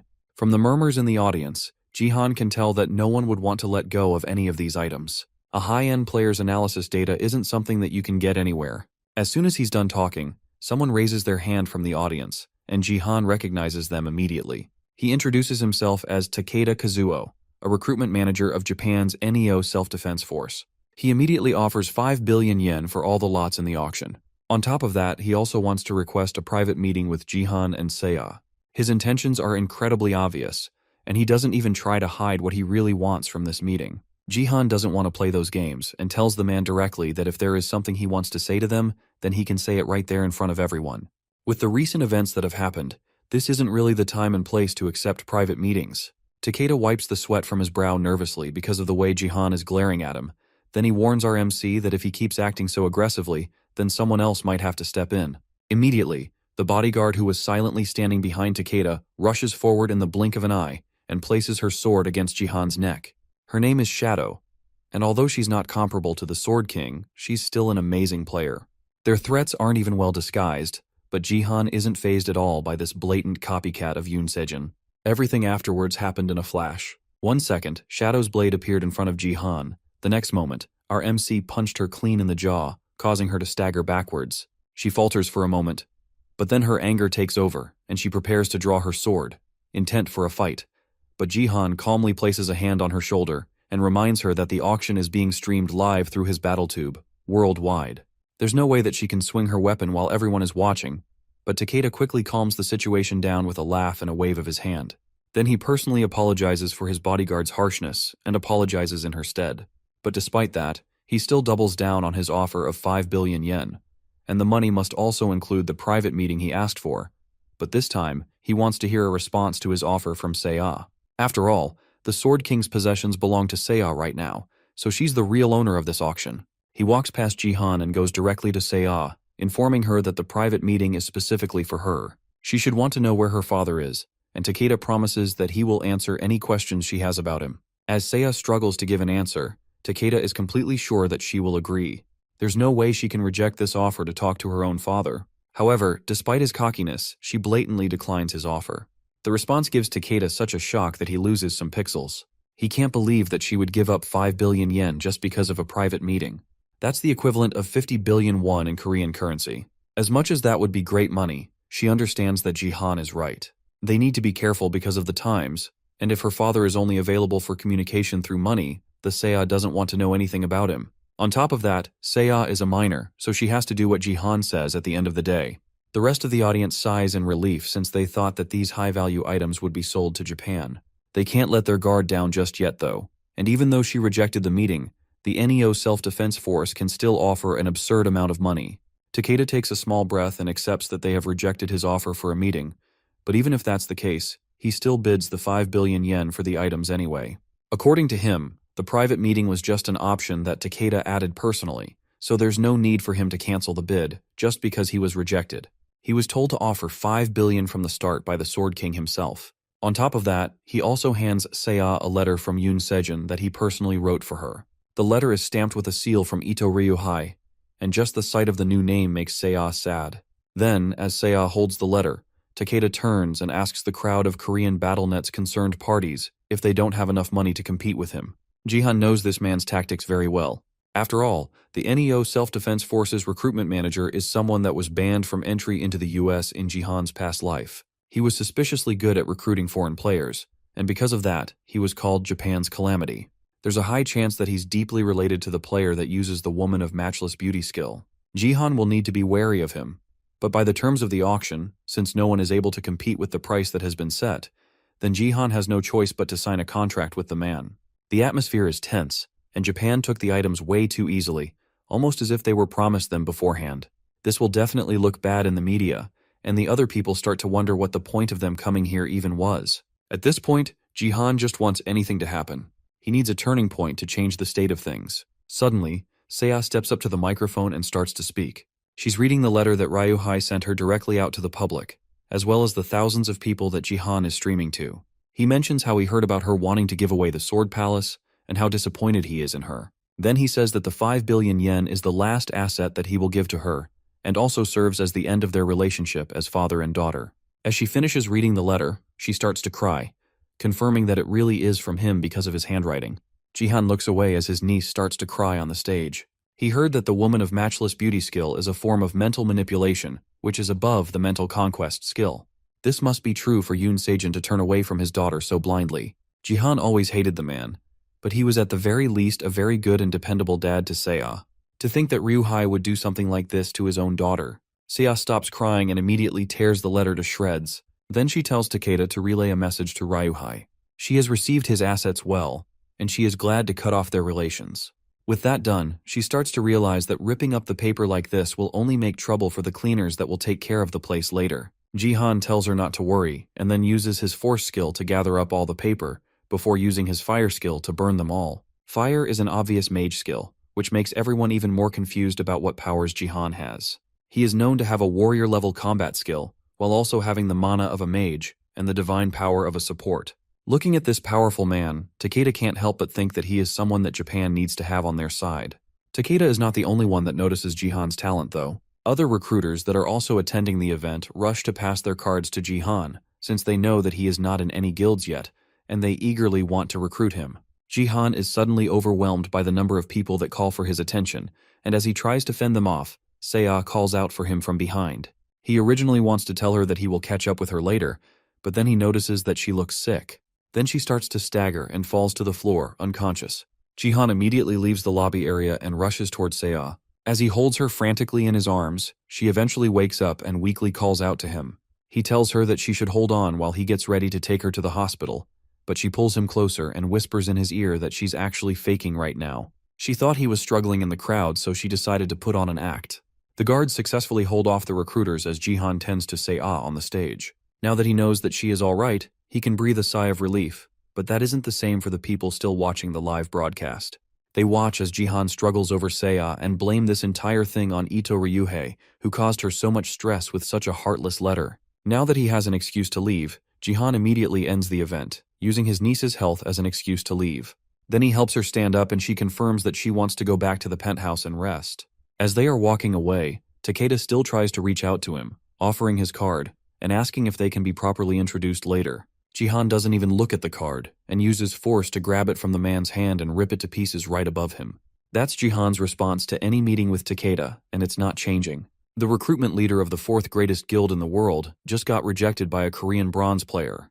There's no way that Takeda isn't incredibly pissed off. He would be anyway if he wasn't a creep. The man puts on a weird-looking smile and rearranges his tie as he realizes that Jihan really does have true power, a power that can rip a business card out of his hands and tear it to shreds in an instant. He's definitely worth recruiting to Korea just for that one power alone. Yet, he's still a bronze player, which means that he is a rising star that will become even greater in the future. Takeda is even more determined to get Jihan over to his side no matter what. Meanwhile, in the corridor towards the elevator, Seiya and her uncle exchange a high five for an acting performance well done. As they continue to chat through the lobby corridor, Jihan unexpectedly gets a donation from someone. Based on the message under the donation, it looks like the sponsor is Takeda, who went out of his way to donate to Jihan even though he turned off the broadcast. The way he talks is also way too creepy to say ah, and Jihan even considers blocking the man despite the generous donation that he received from him. Their conversation is interrupted by a voice calling out to both Jihan and Seiya. It's Haeyeon and her bodyguard Gyeong. She introduces herself as the third department head of the Divergent Guild, and although she looks professionally happy to see him, Gyeong doesn't look as thrilled behind her. She apologizes for coming to see him all of a sudden despite the circumstances. Jihan tells her that she's not supposed to have been able to get in unless she is directly involved with them, but she still somehow managed to sneak her way through security. Jihan also notices that her voice seems oddly familiar, almost as if he has met her before. Haeyeon explains that she has deep ties with South Korea's BattleNet department, so it's her connections that helped her find her way into this place. She has a lot of confidence in herself, and her attitude almost comes across as shameless. Jihan is sure that he has met someone with that kind of behavior before. As she continues to talk, he finally remembers exactly where he has seen her. She is an old friend from his past life who always wore a mask. Seiya notices the stunned expression on Jihan's face and assumes that it is because he has fallen for this new arrival. Jihan, on the other hand, needs to test a theory of his. He quotes something that he has heard from her before in his past life just to make sure. The world is full of possibility. It is difficult to ignore that. This is a quote from the great writer Dostoevsky, known for his gambling addiction. He asks her directly if she likes this quote. Gyeong steps in front of Haeyeon protectively and demands to know who exactly Jihan is. Haeyeon's gambling fever is a secret only known to a few people, so an outsider is not supposed to know about it. That is the last bit of confirmation that Jihan needed. This definitely means that Haeyeon is American First's manager, Zero. Zero in his past life was the only other Korean in the guild than him, and she was someone he knew specifically for her love of drinking and gambling. Despite that though, she rose to the second-string guildmaster due to her voice ability. This voice ability was originally a skill that can only give experience buffs, but after the tutorial ended, the growth scope of gift rankings and stats as well as other aspects of the game spread quickly. The voice ability became a highly valuable ability, and the person who was the strongest among the voice users was Zero. In the present though, Zero, now just Lee Haeyeon, can't help but cringe in pain as her gambling addiction is revealed to these strangers. The Divergent Guild somehow managed to recruit both the Plum Blossom and Zero. That is quite an impressive roster for them to have even in just the tutorial. Jihan quickly covers up his knowledge of her gambling side by telling them that he saw her in one of his live broadcasts before. He tells them that the chat she sent was memorable, and that's why he had to ask. Then he apologizes for surprising them. Hyeon clears her throat, hoping to move on from this embarrassing conversation as quickly as possible. As they continue talking, Jihan can't help but smile at her antics, and that only further convinces Se-ah that he must like her. Then Haeon uses the now comfortable atmosphere to approach Jihan more confidently. She tells him that she has a feeling that they will be seeing each other more often, then pulls out her phone and offers it to him. Her goal is clear. She wants to invite him to the Divergent Guild, and she hopes that the two of them can meet again privately. Se-ah can't stop herself from squealing at the new development. It looks like she's about to get a new aunt out of nowhere. Even Haeon believes that she made a lasting impact on Jihan from how she acted, and she glances at Gyeong, who was famously rejected by Jihan in the past. That act would all have been perfect, if not for the fact that Jihan still can't remember what his number is. He turns and asks Se-ah if she can give out her number instead, but Se-ah misreads it and thinks that Jihan is just playing hard to get instead. That's not the case. But she falsely believes that Jihan has some kind of big plan and decides to help him out by pretending to be dizzy and sick again. After noticing that she must want to head back, Jihan apologizes to them and asks Haeon for her business card instead so he can contact her later. Then the uncle and niece continue their walk to the penthouse, with Se-ah falsely believing that her uncle has suddenly turned into a playboy. Gyeong and Haeon start to make their way out of the building, and the bodyguard is visibly shaking after the exchange. Haeon tells Gyeong to stop holding it and just laugh, since she's about to get really pissed off. As Jihan and Se-ah take the elevator back to the penthouse, Se-ah points out that she never expected her uncle to wear her dad's clothes. Jihan can't help it though, since his own clothes don't fit anymore. Besides, it's not like the clothes did anything wrong. The man is the problem, and as long as it looks good on him, then it's fine. Then she asks him about what he did earlier, telling a pretty woman that he forgot his phone number. Jihan has no idea what she's talking about and seems genuinely confused as Se-ah scolds him for pretending to forget his number. But then Jihan tells her that he really doesn't know his phone number and he wasn't playing hard to get. Later on, it's time for another mission to start, and this one is yet another tower defense mission. Just like before, the goal is to guard the crystal and survive the zombie mob. Jihan isn't mentally ready for this mission since he spent so long trying to comfort Se-ah after she realized that she accidentally interrupted her uncle's chance of getting a relationship. She wrongly assumed that Jihan likes Lee Haeon, when he feels nothing romantic towards a gambler like that. Regardless of what he feels towards her though, he never thought he would zero again like this. Back in his past life, they formed a close friendship because they both came from the same country. On their off days, they also bet on sports to pass the time. Zero was very obsessed with bets, and would keep going even if she lost multiple times in a row. It was during their close times together that he heard her use the quote, "she seems so fond of." She also had a facial scar that she refused to erase because she called it a price to pay for making a deal with the devil. They also had a lot in common despite being just refugees, and it caused them to become friends. The biggest thing they have in common was guilt, self-hatred, and regret of failing to protect the people they loved. Jihan bows his head down as painful memories come flooding back to his head, but the flood of comments into his stream snap him back to reality. They also notice the large sword in his hand, which has to be the first normal weapon he has brought to a mission since he started coming into the battle net. This weapon is the C-rank Urk Pontiff's horse-slaying sword, and despite being C-rank, Jihan managed to get it for unexpectedly cheap. Now that he's holding it though, he can see the reason why it's so cheap. It's way too big and heavy for most people to handle, but for him, it's pretty easy for him to use. He swings the sword to get more comfortable with it, and his viewers are obviously in awe at his obvious combat ability. They ask him to show them his status window so they can finally see what his class and stats are. It looks like he has a lot of people watching, so they are starting to request more things. Right now, he already has 12,000 live viewers. Jihan isn't sure he wants to show his status window to the public right now, but he can't ignore them since they are regulars. He decides to be straightforward about it since so many people are curious, and he turns on his mic to talk to them directly. He tells them that he will reveal his status window if they can get his channel to reach 200,000 subscribers. That's a high feat to accomplish since he only has 10,000 right now, but he promises them that he will do it once he reaches 200,000. But then, to make the deal more interesting, he adds one more condition to it, so that they won't complain about it too much. He tells them that if he fails to get first place in any game from now on, then he will reveal his status window as soon as he loses. The deal has the intended effect, and now everyone seems a lot more interested in the challenge than before. They all think that Jihan's game will be over as soon as he gets matched with a troll. Right on cue, the remaining 3 players are summoned as well. As soon as Jihan sees them, he can't believe his terrible luck. Of all the people to get, he had to get the 3 worst possible people he could be paired with, all at once. The first is the sparkly child that Jihan mercilessly destroyed not too long ago, and the second is the mage who Jihan treated like a stress relief toy in his first defense mission. The only person on this team that hasn't been murdered by Jihan, yet at least, is the professional footballer turned player, Diego Maciel, Argentina's top player before Jihan's regression. Right now, Diego isn't much to look at, and he looks really fragile while also having a messy beard. But on top of that, there's also something weird going on. Shiny is the warrior, and Kim Do-hyuk is the mage while Jihan is the support.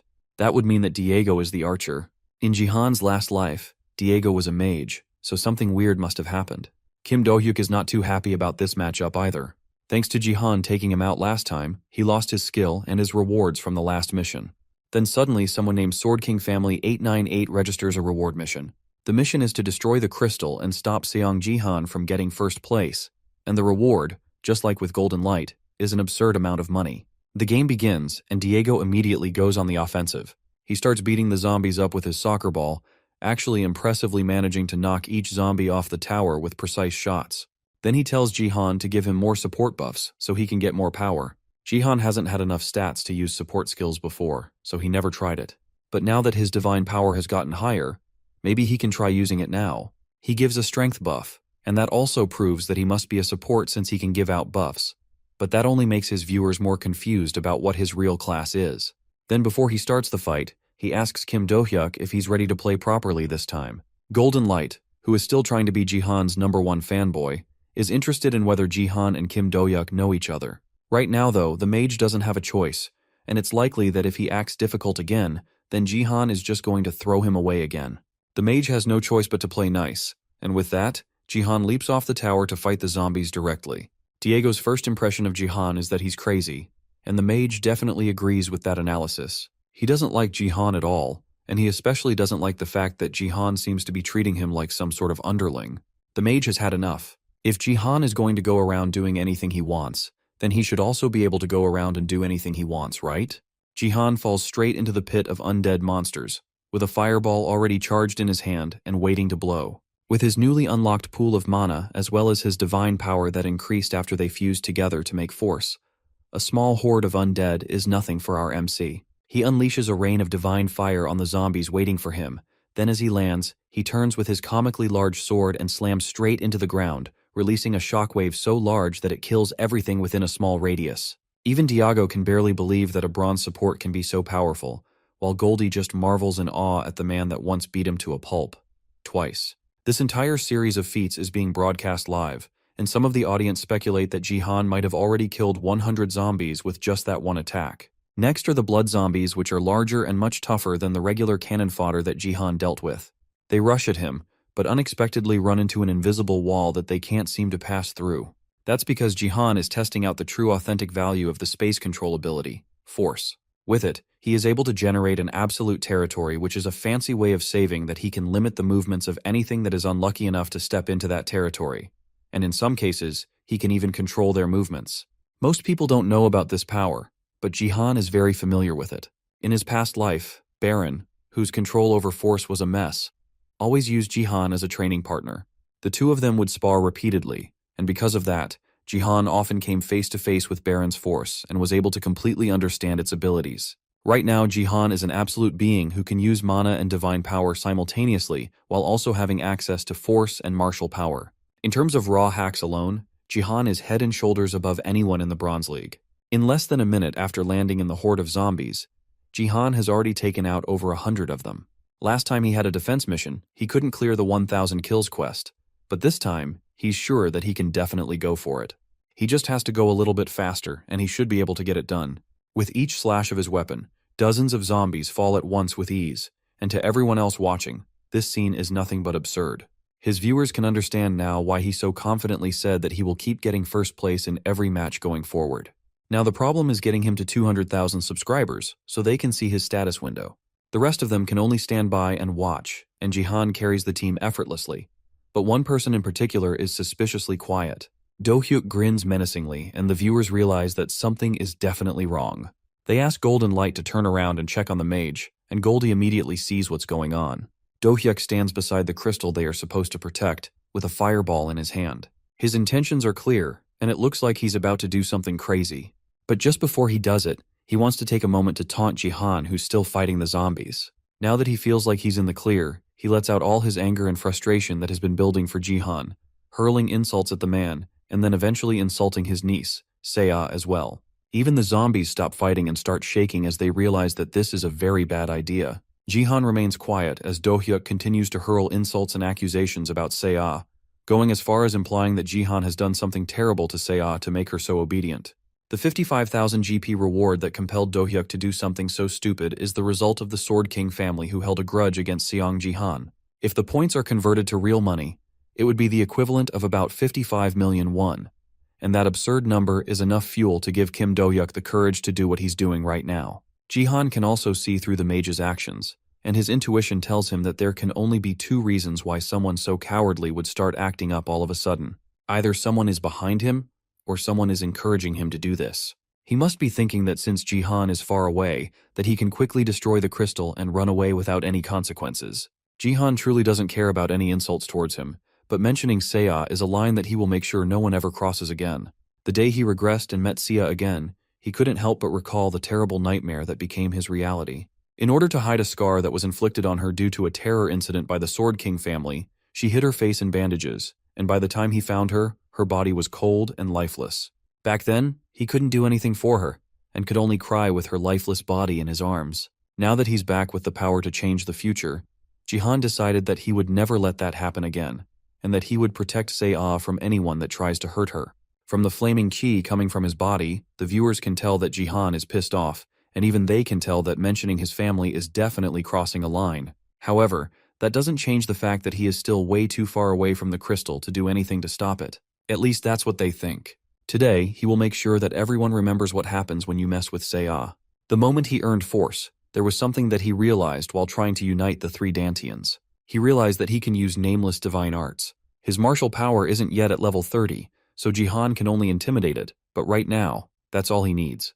The moment he gathered the three powers into one, he felt a sensation similar to when he USD nameless divine arts. All he has to do is feel the electricity starting from his feet, then channel it into the rest of his body, feeling himself become a thunderbolt.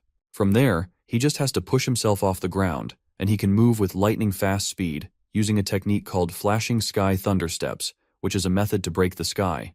The Sword King family realize that Jihan is moving, and they warn the mage to hurry up and destroy the crystal quickly. Before he can damage the crystal, the other teammates rush over to try and stop him. Do-hyuk pushes Goldie back with a fireball before he can get too close. Then the mage charges up an even more powerful fireball, but it's blocked by a football before it can make contact with the crystal. The mage asks what Diego thinks he's doing, but the star soccer player is always serious about any game he plays, and right now, he's stopping the mage from ruining the game. More than that, Do-hyuk also cursed out one of their team members, and even went as far as cursing his family. That's something that can't be ignored. Do-hyuk turns to start arguing with Diego, but it's too late for him to do anything else. Jihan has arrived, and he does not look happy at all with the fact that the mage seems to have a lot to say. With nothing else to do in this situation but talk, he decides to try and insult Jihan a little bit more, but our MC is tired of hearing his voice and uses force to shut his mouth. Originally, Jihan wanted to just blow up the guy's head as soon as he got back, but that would be way too easy. Instead, he wants to dish out a little punishment first before letting him off. Every player has their pain filtered through a connector, and even if Jihan kills the mage, the only penalty is that he will go down by a level. So instead, Jihan will dish out damage so brutal that the mage will think twice before daring to do something like this again. Do-hyuk smiles in relief since he knows that there is nothing that Jihan can do to inflict pain as long as he is logged in through his connector. On top of that, he has already lost all his skills, so there's nothing more for Do-hyuk to lose. At least that's what he thinks, until Jihan places a hand on the man's shoulder and he starts to feel unimaginable pain. The man screams in pain, and Jihan tells him to calm down, because things are just getting started for the two of them. The man's screams continue to echo through the entire game map, and whatever Jihan is doing is causing him unimaginable pain. The other two watch Jihan's cruelty in action, but they can't figure out why the mage is feeling so much pain. Usually, the battle connector should make it so that nothing hurts enough to make a person go close like that. But Diego quickly figures it out. As Jihan is breaking down the mage's body, he is also giving continuous healing with one hand. That allows Jihan to exploit a bug in the system where if a support keeps using recovery skills on an ally that is taking DOT damage from things like poison or burns, then an overload effect occurs, and during this time a player can feel 100% of all the damage that the connector misses. Whatever Jihan is doing, it looks seriously painful, and Sparkly can only wonder what kind of skill Jihan is using to induce so much pain. What Jihan is doing is using his force to rip muscles and fracture bones. Only a few martial artists among those skilled in martial arts can use this skill. It sends an unknown energy into a target's body that destroys them from the inside. Do-hyuk can't understand what's happening since his connector should be filtering out all the pain. But for him, it feels like his entire body is being stabbed with needles and shaken around. He doesn't want to continue feeling this pain, and instead, he starts begging Jihan to kill him instead. Jihan wastes no time and obliges to the mage's request, slicing his head off with one clean hit. But as soon as the player dies, Jihan starts looking for the revival location. As soon as he revives again, Jihan continues the punishment, and this time the pain is so intense that Do-hyuk dies from shock. At this point, things have been going on for so long that his viewers are starting to become uncomfortable watching. When Do-hyuk revives again, he doesn't waste time and immediately starts begging for his life as Jihan starts walking towards him. Things have gone on for far too long now, and Sia has to step in to stop her uncle from doing something drastic. If he continues being excessive with this punishment, then he's going to end up losing all his subscribers. For now, he should stop with this anger and focus on the game instead. Jihan isn't satisfied with the torture just yet, but for Sea's sake, he will stop here.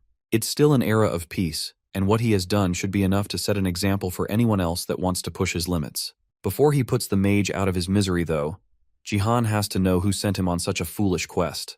The mage doesn't waste any time and reveals that the person who sponsored him to do this is someone with the username Sword King Family 898.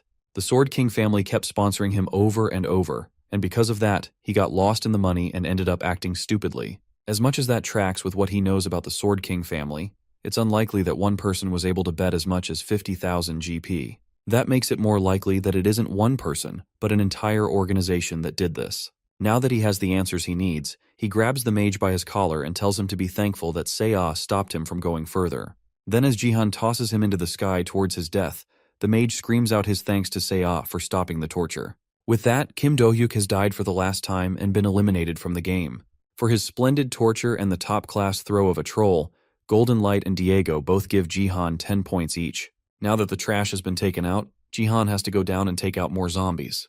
From his memory, he remembers killing at least 920 zombies. He should easily be able to kill 80 more in the blink of an eye. However, when he opens his status window to check what's left, he has already cleared the linked quest. That's because of the thunder from his flashing sky thunder steps. The electricity from taking off supercharged the ground and zapped surrounding zombies, causing him to kill enough to clear the quest. If anything, this happened because he failed to control it, and the dispersed power exploded which caused this to happen. He didn't use the power of nameless divine arts, and only used the 3 Dantians, so his execution wasn't perfect. However, the results were good, so he can't really complain. For now, he just needs to train more and get a better grasp over his skills. Goldie tries to buddy up with Jihan and asks if he's going down again, so that they can fight together. But our MC ignores him completely and goes to meet Diego. He thanks the soccer star for helping to protect the crystal while he made his way over to it, and even offers to meet with the man later so he can be properly repaid. On top of that, he also has a lot that he wants to discuss with the man as well. Their friendly chat is cut short though by a sudden earthquake. It feels like something is trying to break through the earth, and nothing like this has ever happened before. Goldie notices that it feels like something is about to explode, and Diego notices something emerging in the distance. It looks like a giant hand with a mouth breaking through the ground. This is a completely new monster that even Jihan has never seen before, and it looks incredibly ominous. The zombies seem to have newfound vigor now that this monster has shown up, and things look like they are about to get crazy. As the zombies start charging towards them, the monster hand roars, and the sound even causes Jihan to freeze. However, it doesn't look like the zombies are being charged up by the hand. Instead, it looks like the monster is chewing up and eating the zombies. Then the mushed-up undead in its mouth is turned into a living goop that falls to the floor and grows into a completely new monster that isn't even supposed to show up in a bronze map. It's a flesh golem, and it's a monster that usually only shows up in gold maps or higher. It looks like the evil beast is creating these new monsters by dismantling their physical bodies and recombining it. Jihan wonders if this is because of the linked quest, and he opens his status window to check. The Link Quest Zombie Origin 1 has been changed to Zombie Origin 2, and now his next quest is to deal with the flesh golem without the help of the crystal. Jihan doesn't understand what it means by "without the help of the crystal," but before he can even figure it out, he gets a system notification informing him that he has received a bonus mission. The other players have also received this quest, and they are just as confused as Jihan is about the whole thing. They can't even imagine having to fight this massive creature, but the system has clearly given them an objective to defeat it. It also names the massive beast as the disciple of destruction called Black Hand. They also unlock the blessing of the crystal, which allows them to lessen the gap in strength enough for them to have a chance to fight back. Even Goldie, who is as strong as a Gold League player, isn't sure that they can win this battle. In fact, he tells Jihan that even gold-level people like him struggle with these sorts of quests. It's definitely not a mission that they are expected to complete. Otherwise, they wouldn't offer such rewards. The system is offering him 10,000 achievement points, as well as a crystal fragment. It's rare for the system to offer him a reward that isn't just achievement points, which means that this is at least an epic quest. Goldie resigns himself to his fate, and then tells Jihan that he should receive the crystal blessing first, but our MC refuses. Then he picks up his sword and prepares to launch towards the flesh golem that is already aiming for their crystal. A flesh golem is an undead monster with incredible vitality. You can only defeat one by destroying the core at the center of its body. However, even that is difficult since it has a huge body and crystal fragments are stuck all throughout it. Above all, even at gold level, the Fleas Golem is a boss-level monster. And even if Jihan has surpassed the strength of a bronze-level player, this isn't a situation that can be dealt with easily. He tells the other two to move aside. Then he jumps into the air using flashing sky thunder steps, leaving a footprint crackling with lightning behind him. As he makes his way towards the monster, he remembers the most basic and fundamental skill in Nameless Divine Arts, which is the 3 talents martial devotion. These martial arts, which were created based on heaven, earth, and humanity, have 3 meanings. Those fundamental meanings make up the Nameless Divine Arts, and with the understanding of those meanings, Jihan is able to activate a new ability called 3 Talents Marial Devotion, cleanly slicing through the flesh golem with a single strike. The impact is strong enough that he's able to completely break through the monster's sturdy flesh and destroy the core in one hit. The attack is so impressive that Diego drops his football in shock, and the system announces that Jihan has dealt with the flesh golem and cleared the bonus mission of the 4th tower. As soon as Jihan swung his sword, Golden Light felt a complicated emotion which is difficult to put into words. However, all the emotions he felt at once can easily be described as raw admiration. Goldie falls to his knees in exhaustion as Diego continues to watch in shock. He has never felt anything like this before. At first, Sparkly just wanted someone to turn into streaming content, but now he wants more than just something pathetic like that. He wants to record all of Jihan and watch him grow to reach the top as a player and as a streamer. But apart from Golden Light's strong decision to put his body and heart on the line for Jihan, this moment Owls marks the start of Seong Jihan and Diego's relationship. Platonic, of course. This isn't that kind of manga. Jihan managed to quickly and easily take out the flesh golem, but the other towers aren't having quite as grand of a time. With one hit, the flesh golem easily destroyed the 3rd tower, ending their bonus mission, and the other towers as well are facing a similar fate. Meanwhile, Jihan's group is ready and preparing to log out. Because they managed to clear the bonus mission, they will be awarded triple the experience and GP. The rewards are plentiful, but there is one more thing that Jihan needs to do now that he has the chance. He suggests that he and Diego see each other on the outside. Diego initially declines since getting the bonus is a good enough repayment for him, but Jihan has other plans in mind. He wants to give Diego more information about his skill. That shocks the soccer player, and Jihan gives him a hint to make him even more interested, telling him that he needs to become a mage. However, it will be boring if everything gets explained right now, so Jihan offers to meet him elsewhere so they can continue the conversation over a meal. If it were anyone else that told Diego this news, they wouldn't even be worth responding to. But since it's Seong Jihan who just showed unbelievable power, Diego couldn't help but feel interested in his words. Understanding the situation, Diego sends Jihan a private message, and the two of them plan to meet up later for a meal to discuss things. Goldie overhears their conversation and begs Jihan to invite him too. But Jihan isn't interested in the sparkly streamer at all, and more importantly, this meal is supposed to be for the sake of repaying Diego. Goldie continues to beg and even offers to become his editor, but Jihan isn't interested and logs out while the streamer is still begging for an opportunity. Back in his room in the Sword Palace, Jihan checks his rewards for completing the 2nd linked quest. He gets 10,000 achievement points and a crystal fragment, but things aren't over yet, and he will get the next linked quest called Traces of the Disciple once he reaches Silver League. It's a good thing that he obtained Force, but the crystal fragment is more disappointing than he expected it to be. It is a one-use B-rank item that gives the player a divine blessing. It can also only be used in bronze or silver zones. A divine blessing is something that only the peak of support users like the Saintess can use. It's a high-level buff that raises all abilities by 50%, and it is considered a must in the upper levels. However, the fact that it's a one-use item that can only be used in the lower levels is incredibly disappointing. However, the other rewards more than make up for it. For one, he leveled up 3 times and obtained 6,000 GP because of his triple reward buff from clearing the bonus mission. Now he's level 13, and both his martial power and force are level 17. There are 12 levels left until the silver promotion game, so his levels are already unbelievable enough. Jihan wonders if there are other players who have advanced at this speed before. Meanwhile, the otherworldly divine item that he used in the tower defense mission starts to react. Since he completed the item's requirements, his divine power rises by 2, and it combines with force. However, even though he used up the weapon's power, and it is devolving from C rank to E rank, his stats aren't increasing. It seems like divine power and force are not directly proportional. Suddenly the sword starts to glow with a bright light. The power of the 3 dantians that he used in the sword is leaking out, and it looks like it could not withstand his attack.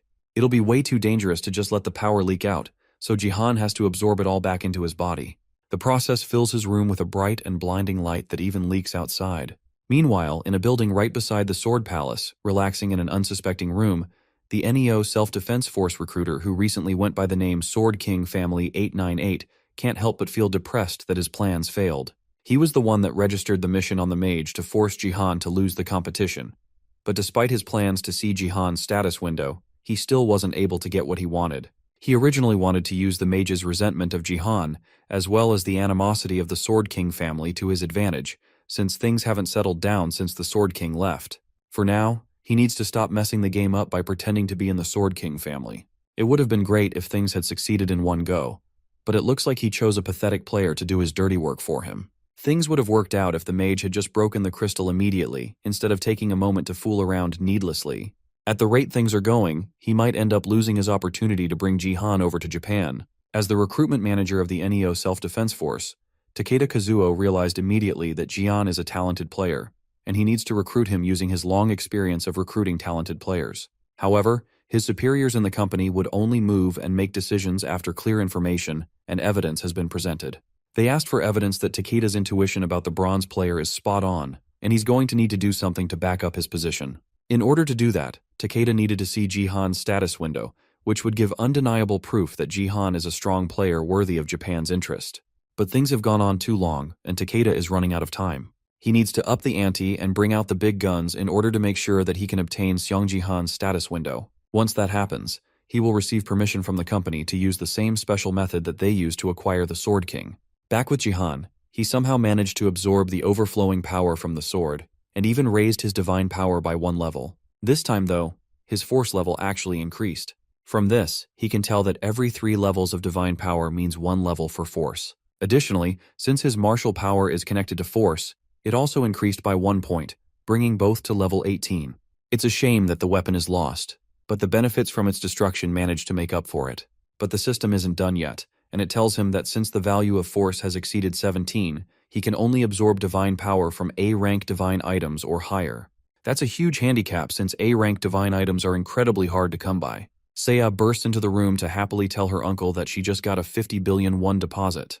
Her joy is cut short though when she sees the state of the room and Jihan. He tries to play it off, but the blood fountain on his forehead begs to differ. Seiya ignores his attempts to placate her and drags him into the washroom so she can apply medicine to his wounds. Jihan just follows along with her as she continues to scold him with a smile on his face. Later on, after he gets his wounds bandaged up, the two of them head out to a restaurant to eat with the money they have received.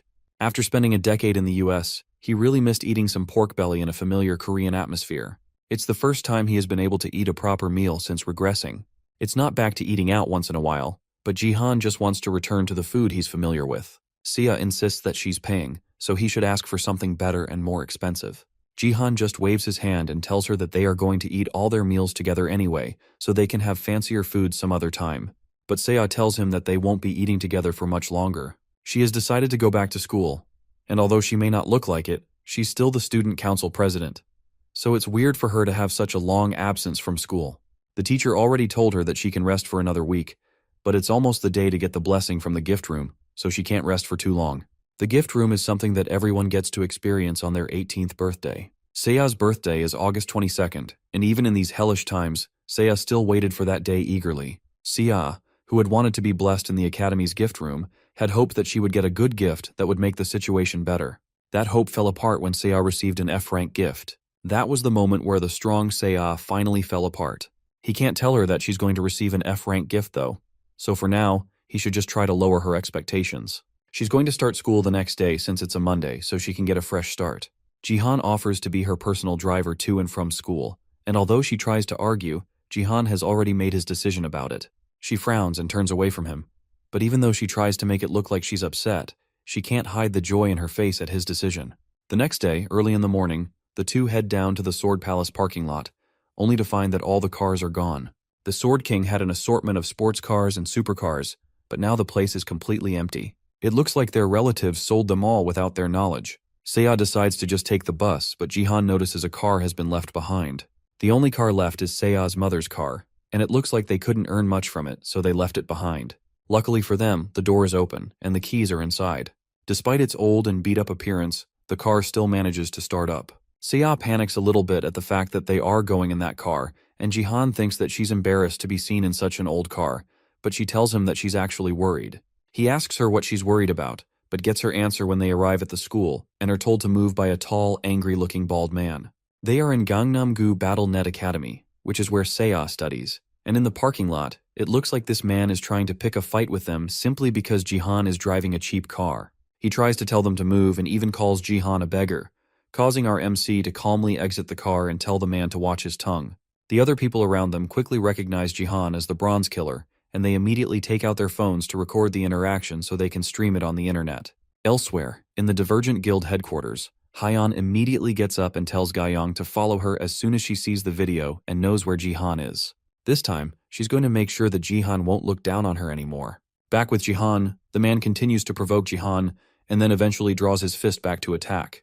Jihan doesn't make any attempts to block, and instead uses force to stop the fist before it can connect with his face. Then before the man can speak, Jihan shuts his mouth and slams him to the ground in a kneeling position. As Jihan calmly scolds the man for his bullheadedness, Seiya comes around the side of the car and warns her uncle that people are watching them. Then, from the car that the man drove earlier, a young girl around Seiya's age sticks her head out of the window and calls out to Seiya. Her name is Kim Hisu, and she's the vice president at Battle.net Academy. It looks like this person is Seiya's friend, and she hops out of the car to greet Seiya. As she steps out of the car, she asks her driver why he's on the ground, and he lies that it's because it's slippery. Hisu ignores her driver's attempt to apologize and asks Seiya where all the supercars from before went. She admits that her dad sold all the cars, and Hisu gets even more worried and tells Seiya that she should have contacted her in that situation. Then she promises to give Seiya a ride to school from now on. The action and offer are both so sudden, and Seiya can't hide her shock at the sudden offer, but Hisu continues to insist and even offers to tell her father about it. Jihan watches the interaction, but something doesn't feel right. He doesn't remember anyone being so close to Seiya in his past life. Later on, Hyeon and Gayoung make it to the Battle.net Academy, not even up to 10 minutes after the video that showed Jihan went up, but he's nowhere to be found. A worker confirms that Jihan got in his car and left earlier, and that causes Hyeon to worry even more. She's worried that foreign scouts might come for him too, and she wants to snatch him up before they do. Gayoung stops Hyeon from biting her nails and tells her to calm down, and the other woman is forced to accept the situation and think up a new plan. She failed to find him this time, but from now on, she will chase him live until she finds him. As she walks away, she watches the ongoing match that Jihan is in right now. As for the match itself, the results are already pretty obvious. Jihan has an overwhelming lead against the rest of the players, and he's beating them all down almost too easily. With his nameless divine arts, as well as his martial arts skill, he's able to very easily take down all his opponents. He's practicing how to focus his senses and adjust quickly to situations, and it looks like it's working out in his favor. He cracks his knuckles and shifts his attention to his next targets, and they are people who have already been beaten up by Jihan before. Seong Jihan is already known as the man who defeated a flesh golem with a single strike. For any Bronze League players matching up with him, it's essentially the same as a natural disaster that is impossible to prepare for. The game ends, and once again, Jihan has come in first place. He has also come in first place 5 times in a row, and the system rewards him with a 200% increase in his experience and GP gain. He also reaches level 15, which unlocks the dungeon map as his next area. The dungeon is a game type that opens from level 15, and unlike the rest of the game where you just need to fight, dungeons have different traps, mazes, and puzzles that need to be cleared to proceed.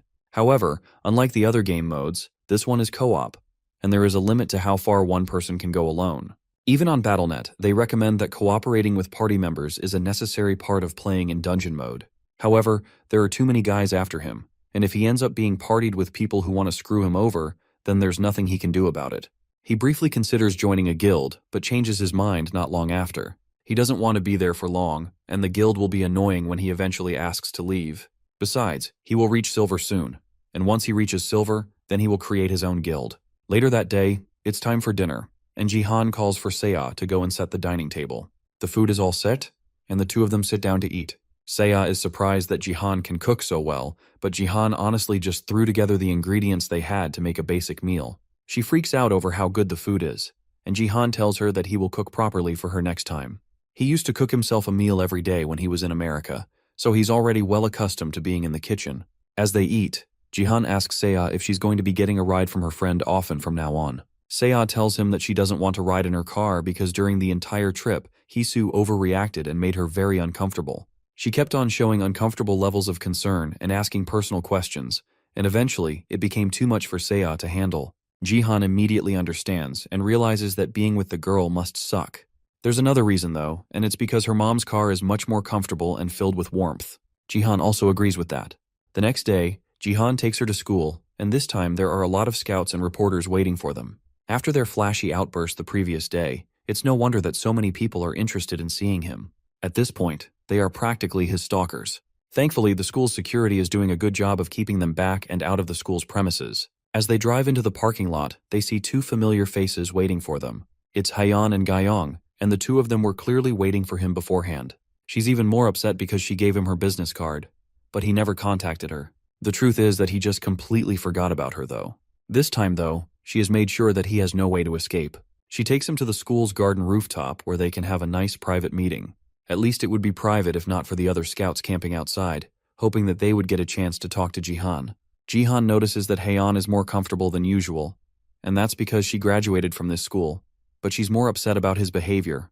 He apologizes for forgetting her, but she tells him that it's fine, since it's a refreshing change of pace. Jihan is the first person that has made her run around and give chase, so she prepared treatment befitting that. She offers him a platinum-grade contract on the spot, which gives incredible benefits to whoever signs it.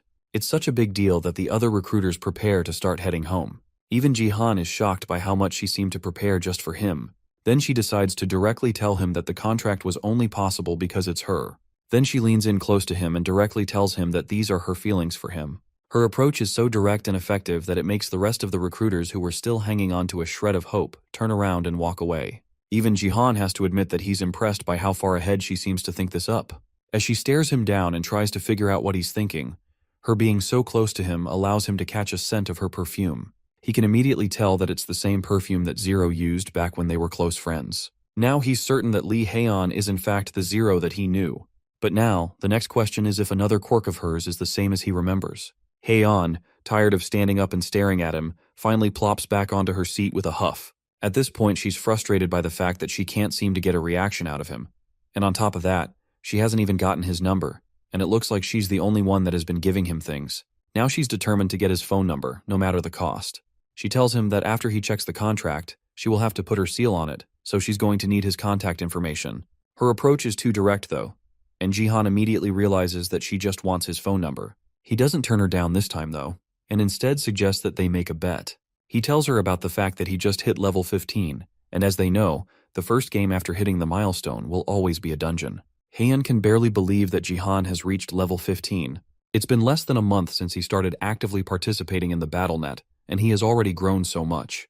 But more importantly, even in a situation like this, he's trying to make a bet with her. It makes no sense. She doesn't turn it down, and instead asks what his betting conditions are. It's straightforward, really.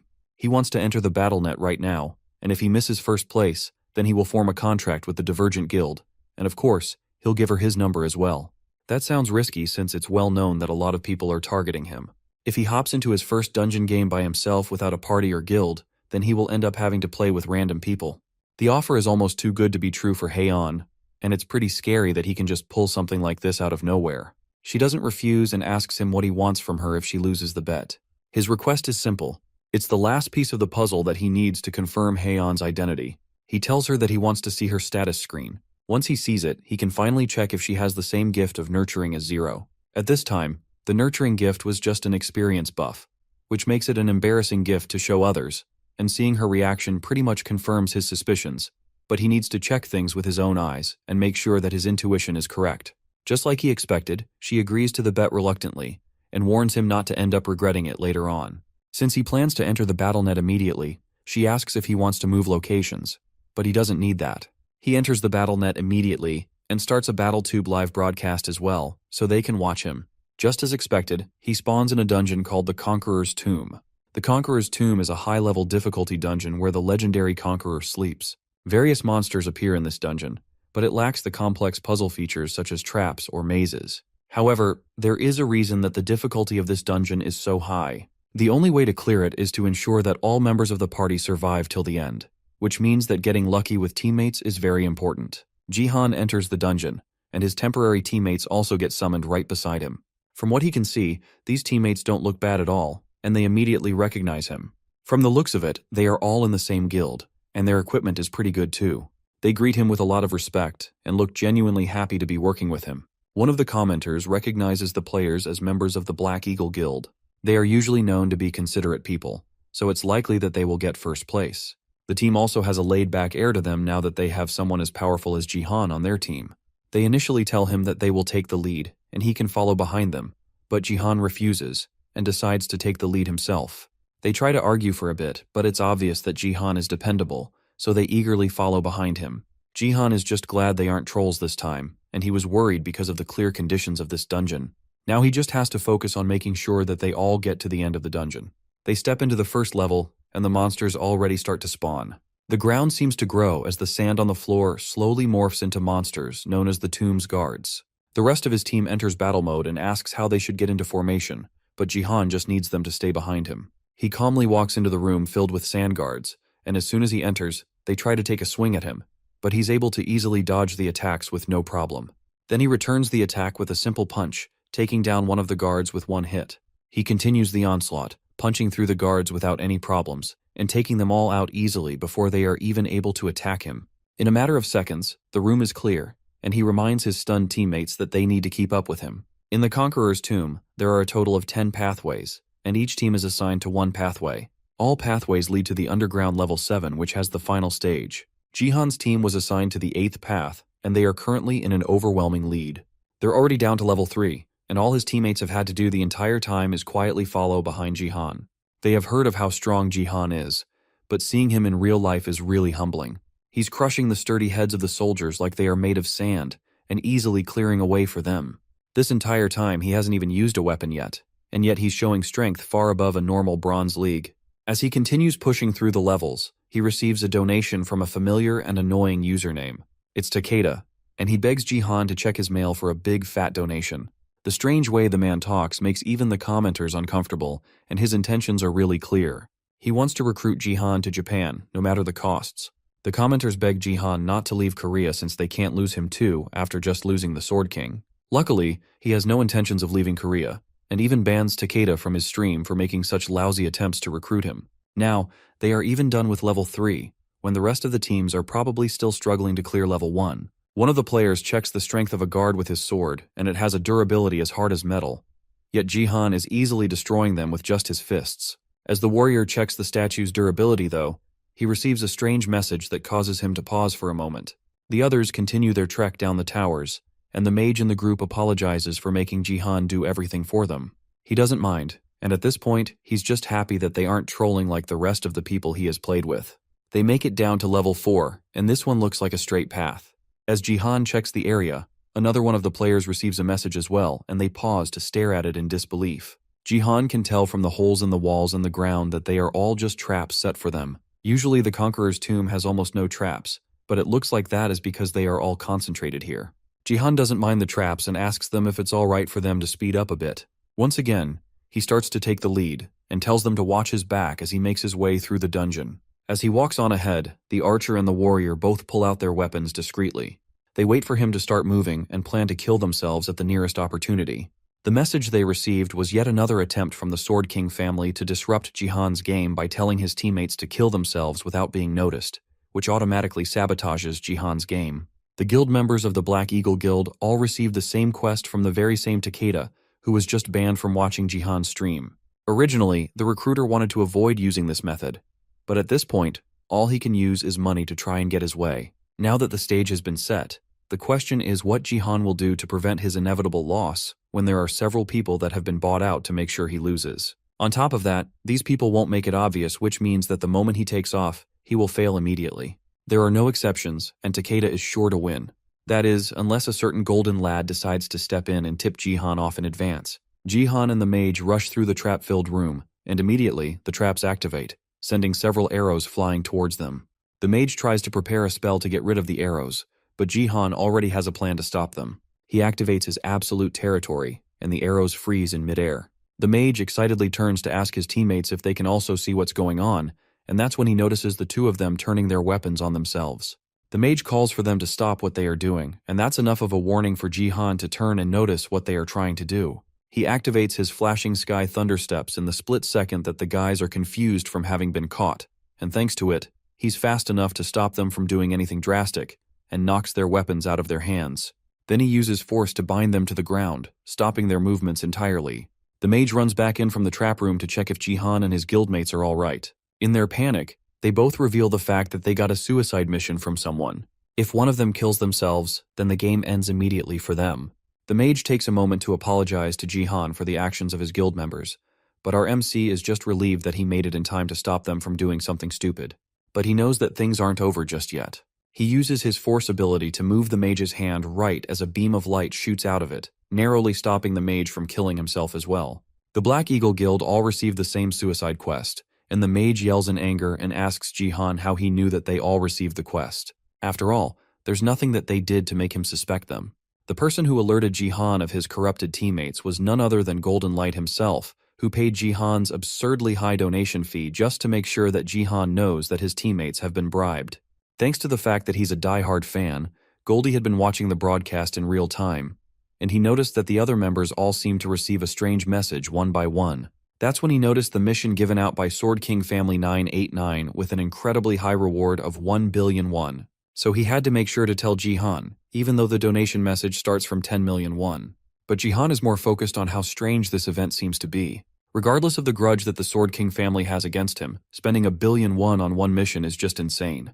Even if their life is on the line, it's definitely not worth that much. The conclusion is that whoever sent this mission is at least a named guild rank, or someone with the Sword King's special influence. To think that they would give 1 billion yen just to check one status screen is insane. So now the question is, who could have done such a thing? The commenters immediately realize that it must be Takeda. That's the only person who can do something so dirty while also dropping a huge amount of money into it. Because of that, Jihan changes his promise. Instead of revealing his status screen at 200,000 subscribers, he will now reveal his status screen at 1 million subscribers. However, even with that change, his promise of placing first in every mission still stays the same. As he says that, he picks up the warrior's sword and gets a special rope from his inventory. It's a good thing that this happened, because Jihan was worried that he would hit 200,000 subscribers too soon. Thanks to all this, he managed to gain some money as well as some attention. Now with the F-grade rope of restraint, it's time for him to take care of these betrayers that he has unluckily been paired up with. He tied them up in a bunch like livestock and drags them through the dungeon behind him so he doesn't have to worry about them. Eventually, without any more distractions, they are able to make it to the 6th level, just before the Emperor's room. And it looks like this place is filled with a lot more tomb guards than anywhere else he has been. Jihan stares up into the darkness as hundreds of eyes stare back at him and warn him not to go any further. Before they made it here, Jihan continued to drag them through the floor, and to make sure that they didn't make too much noise, he also used force to close their mouths. As Jihan tied them up, one of the players even says that Jihan will make an energy out of their guild if he continues treating them like that. But the truth is that the Black Eagle Guild will most likely not want anything to do with trolls like them. Then lastly, to make sure that they don't struggle, Jihan used his finger to poke at their pressure points, causing the strength to leave their body. That's something that only an advanced level martial artist, which is an advanced warrior class, can do. At this rate, they will be dragged around meaninglessly, and there's nothing they can do to stop it. The warrior remembers that Jihan is very sensitive about his niece, but before he can even say anything, his mouth is shut tight with force, stopping him from doing something stupid. As he drags them through the ground to make sure that they don't die, he passively heals them so that they don't die from the rough treatment. Finally, they make it to the 6th floor where they are confronted by multiple monsters hiding in the shadows. They are all the same clay soldiers that he fought before, and there are a lot of them this time. Jihan is prepared for their attack and parries a sword aimed at his teammates. Then, to make sure that he's not distracted, he grabs his bunched-up crew and tosses them to the center of the room.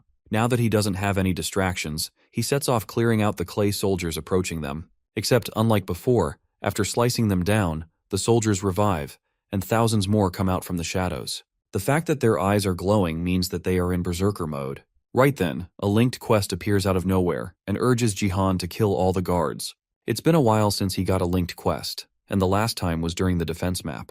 To make sure that his teammates aren't attacked while his back is turned, he places a shield over them to protect them. Then, to test how good it is, he smacks his sword against it, confirming that it's sturdy enough to survive anything the clay soldiers throw at it. He also reinforces it with a force field made from his force power, creating a double layer of protection. Now that he doesn't have to actively protect them, he can focus on going all out to take down these soldiers. He starts by using his absolute territory ability, stopping all the soldiers before they can get too close to him. No matter how many times he uses this ability, he can't get over just how overpowered it is. All the movements of anyone who comes within the territory is absolutely slowed down. Then with just his hands, he can overpower everything. It's a shame that Baron had such an amazing skill but only used it to reinforce his mana. Now that he has the clay soldiers under his territory, it's time for him to get this over with. With one massive attack, he sends all the soldiers flying and immediately clears the quest with no issues. With the 6th floor taken care of, they finally proceed to the Emperor's room. There, they meet the Conqueror, who is the reason that all party members must be alive for the quest to be completed. He welcomes them and calls them plunderers who want to steal gold. The clear condition of the final stage is simple. All 4 party members need to give a respectful bow to the Conqueror and stand in specific areas. He throws the 3 stooges on the ground and uses force to untie their ropes, then forces them to walk towards the spots that have been designated so they can bow. Thanks to his high level in his force stat, even though the distance between the areas where each player must bow is significantly high, Jihan is confident that he can do it. He successfully makes the players stand in the appropriate places, then he's able to make them bow to the ground. Once he is sure that they have all bowed appropriately, he joins them on the ground, successfully completing the quest. A gate opens up for them to return to their world, but despite the fact that he has already cleared the quest, Jihan isn't moving. He suddenly got a hidden quest from the system, which requires him to show genuine respect to the Conqueror's statue for a reward of 5,000 achievement points, as well as the Conqueror's arrow. The arrow is so big that it's basically a spear, and if he can complete this quest, then he will get that as a reward too. But Jihan can't figure out what the system means by genuine respect. To test the waters, Jihan drags one of the other players towards him, and then tosses him up towards the Emperor as a show of genuine respect. The golden horse that the Emperor is sitting on grabs the player and chews him up, killing him instantly. The Emperor takes a moment to consider what Jihan is doing, then asks our MC if the king of plunderers he's referring to is the Conqueror himself. Jihan confirms that a Conqueror is the epitome of plundering, and he is just trying to show his genuine respect. Then he tells the giant statue that instead of all the gold in the room, what he really wants is the arrow that is resting on the Conqueror's bow. To know the value of that arrow and plunder it is the genuine respect that the system requires him to show, and that is the condition to clear this hidden quest. In an instant, the statue shows a large grin, then bursts out into insane laughter. It looks like it is pleased by Jihan's show of respect, and it praises him for it. As a reward, he will grant Jihan the treasure for having shown true and genuine respect. Jihan knows where this is going, and grabs the sword to prepare for it, as the statue draws the phoenix arrows back and takes aim towards Jihan. The air becomes unbearably hot as the Conqueror draws back the arrow, and the others can barely breathe. They catch on fire from the phoenix flames filling the room, and even Jihan catches on fire as well. Things have gotten dangerous, and as it stands, he's not sure that he will be able to hold out until the end. It doesn't matter if his teammates die, but the problem is that the moment that they are dead, their weapon which he has been graciously borrowing will disappear as well. Jihan needs to resolve this before that happens. The room gets so hot that even the gold starts to melt, and the Conqueror hasn't even shot the arrow yet. One of the other players dies from the overwhelming heat, leaving just Jihan and the warrior. The heat is overwhelming, and Jihan can feel it inside his body. At his current state, Jihan definitely cannot face that arrow head-on, so the only hope he has is to aim for the bow before he shoots the arrow. He uses another skill that used to be part of the nameless divine technique called the Ultra Speed Stab. Just before the Conqueror has a chance to shoot the arrow, Jihan uses the stab to toss the sword straight at the bow, snapping it in half before the Conqueror has a chance to shoot the arrow, causing the Phoenix arrow to fall to the ground. At that moment, the statue's grin disappears, and he asks Jihan for his name. Then he stops referring to Jihan as a plunderer, and refers to him as a noble warrior instead. Then he passes the arrow over to Jihan as a reward for showing true respect. Just like he thought, the arrow is so big that it can be used as a spear. Then the statue tells Jihan that he looks forward to the day they can meet in a more honorable battlefield in the future. The BattleNet has countless battlefields, so it's inevitable that they will meet again. But until then, Jihan will gladly use this new weapon to its fullest potential. As he admires the spear, his viewers are more concerned about the ability that he used to break the bow. It was so fast that slow motion isn't even enough to see what happened. That's because the ultra speed stab isn't just super fast, it's also a technique that precisely aims at one point with a thin sword QE. The fact that he was able to use it means that he's getting better at controlling the nameless divine arts. The first time he drew out this ability, it was unstable and consumed a lot of his strength. But now, the more he uses this skill, the more refined and stable it becomes. At this rate, he will be able to manifest the basic forms of martial arts too. Now that he has completed the hidden quest, he has also been acknowledged by the Conqueror and has been exempted from the test on the 7th floor. Since he doesn't have to worry about the test on the 7th floor anymore, there's no reason to let a guy that stabbed him in the back make it to number 1. He walks over to the warrior who is still just barely waking up after the intense heat that engulfed the room. Then Jihan uses his new spear to stab at the man, ending his life in an instant. The game ends, and Jihan returns to the school rooftops, where it seems like everyone was watching his fight in the dungeon. The spear is easily the most impressive thing, and it's crazy that he got something so valuable from a bronze dungeon. He turns to Hyeon and Gyeong, who were also watching the stream, and announces that he got first again, just like he promised. That means that he won the bet, and as his reward, Hyeon has to show him her status window.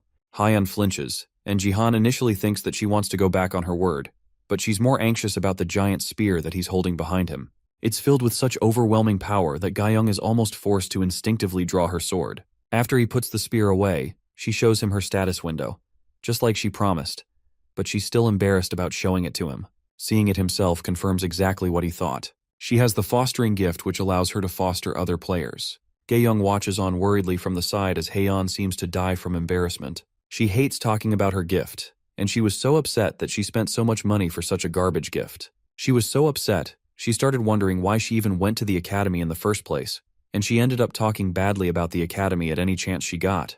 But now she has to reveal her fostering ability at the very same academy of all places. Jihan, on the other hand, isn't saying anything, and Hyeyeon looks up at him, only to catch him smiling at her. She thinks that he's laughing at her, but he clarifies that he's happy instead.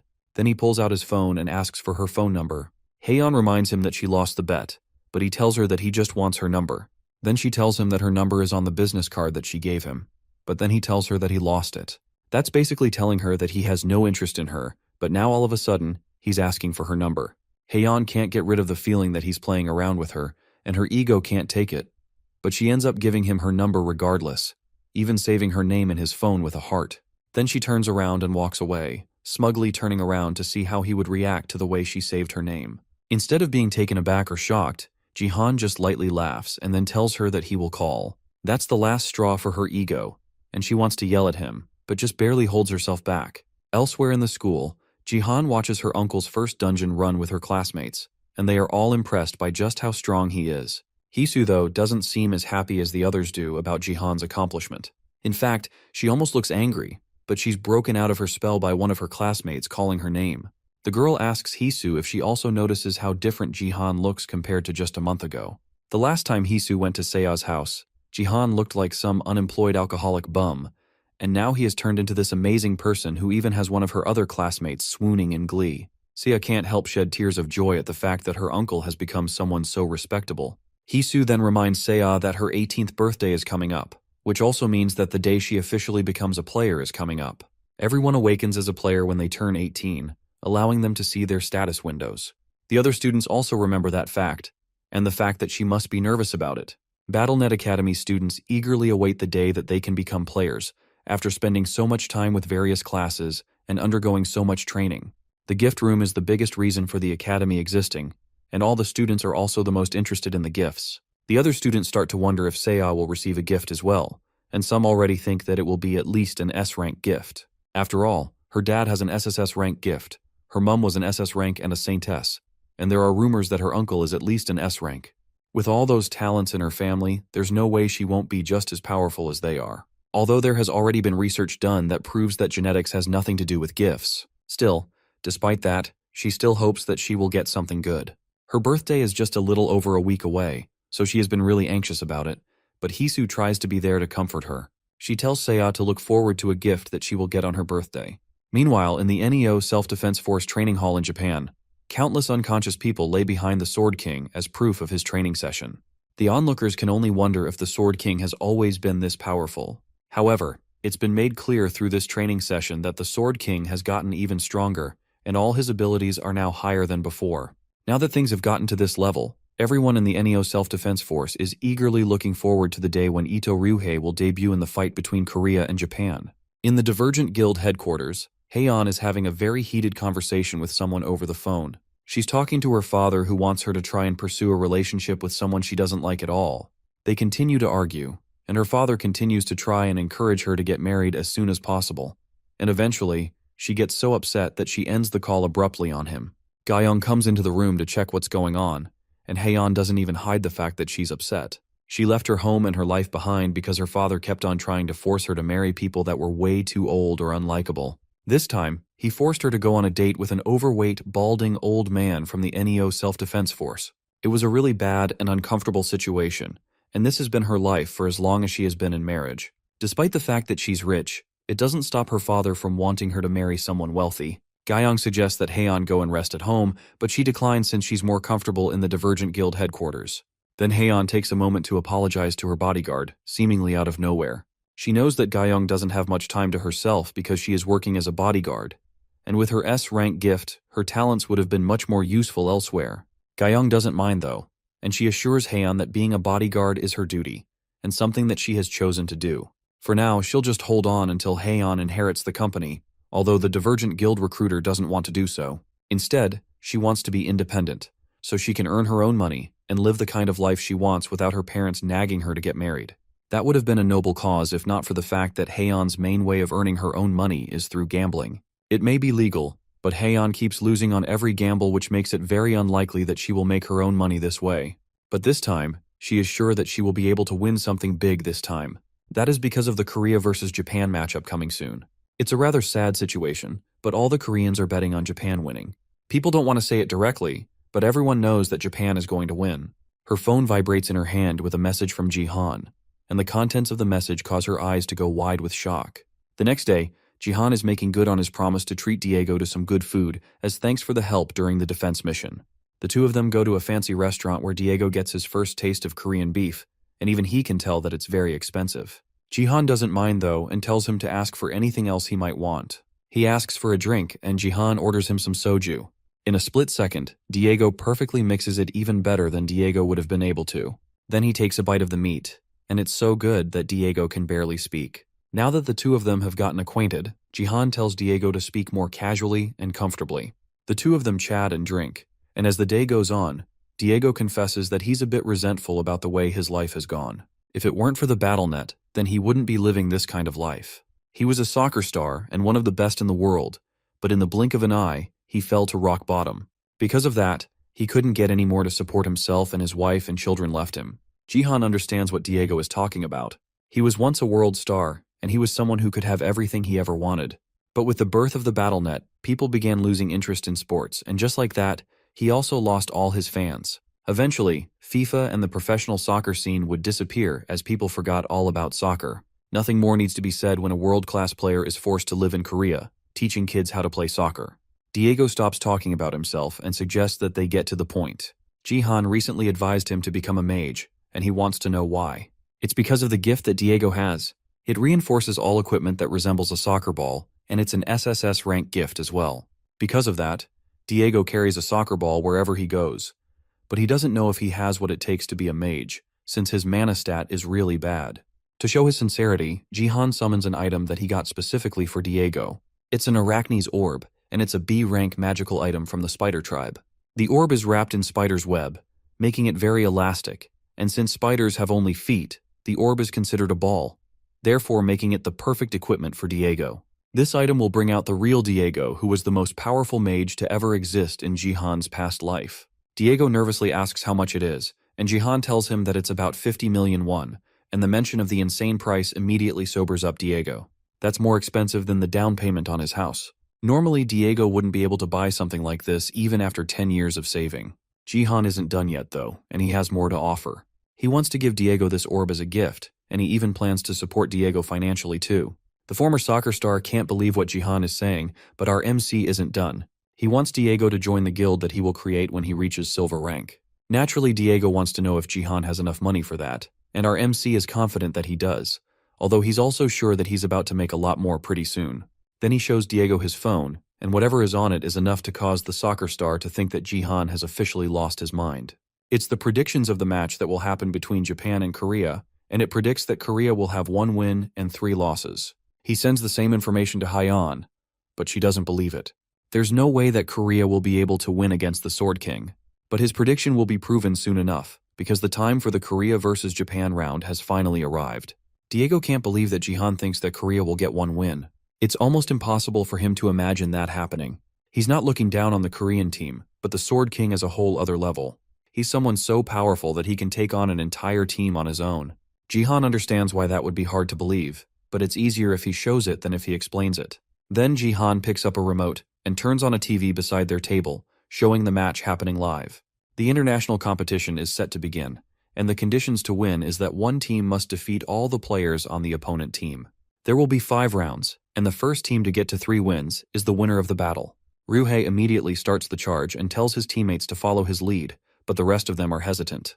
They don't want to follow his lead, and they don't acknowledge him as a teammate.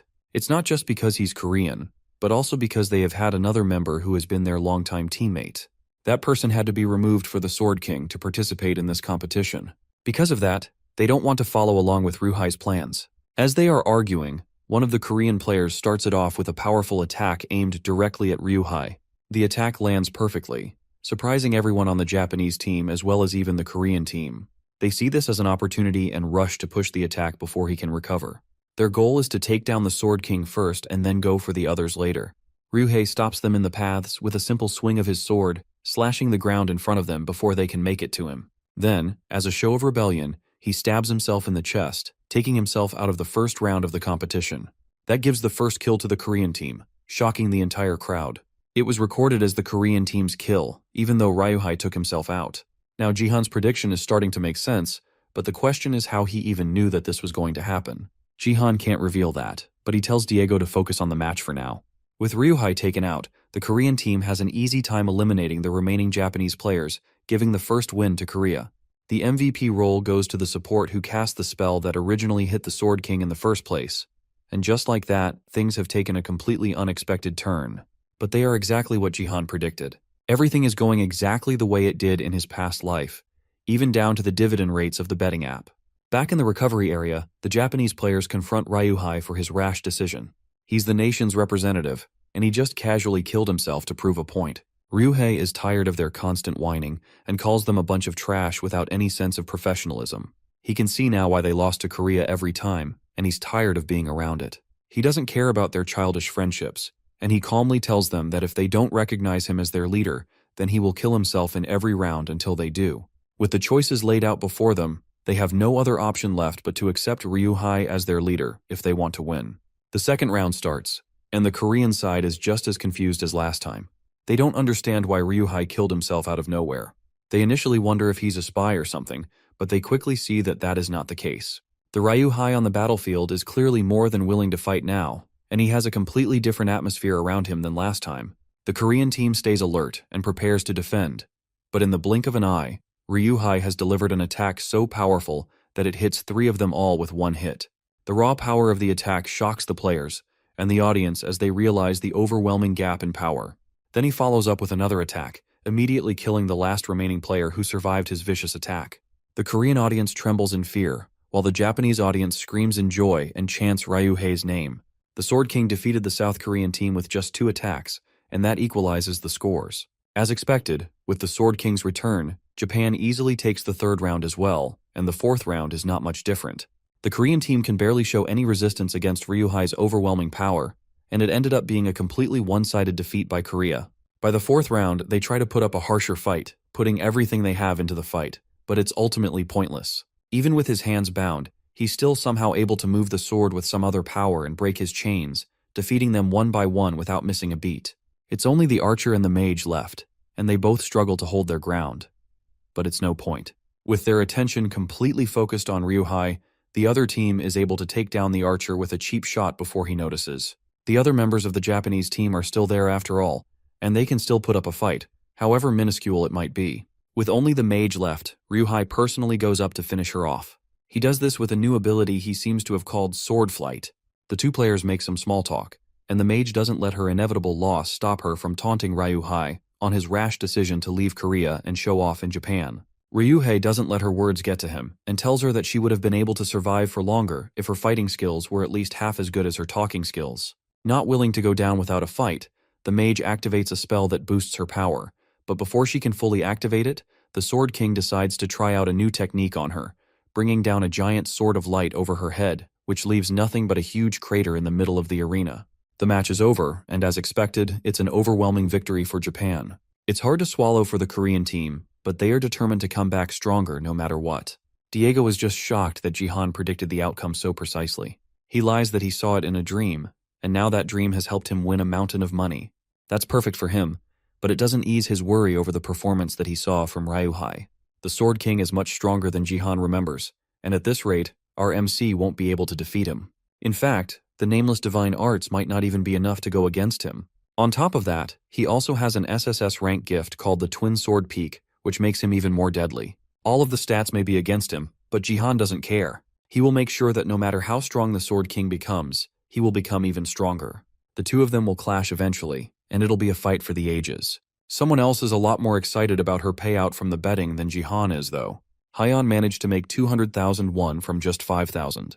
She never imagined that this day would come, and it's all thanks to Jihan.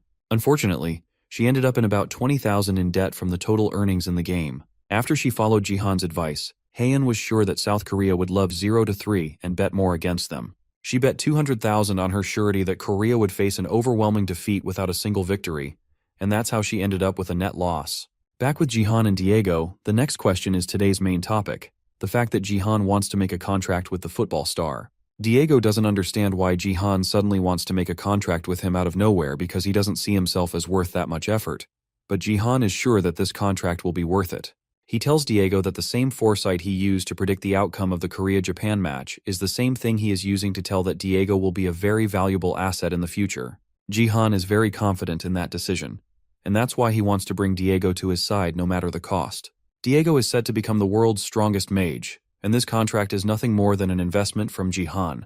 Diego hasn't had someone chase after him this much since his days as a football star. He missed being a vital aspect of someone's team. After BattleNet was created, he thought that he would never experience this feeling again. Now Jihan has come out of nowhere to show him a new ray of hope.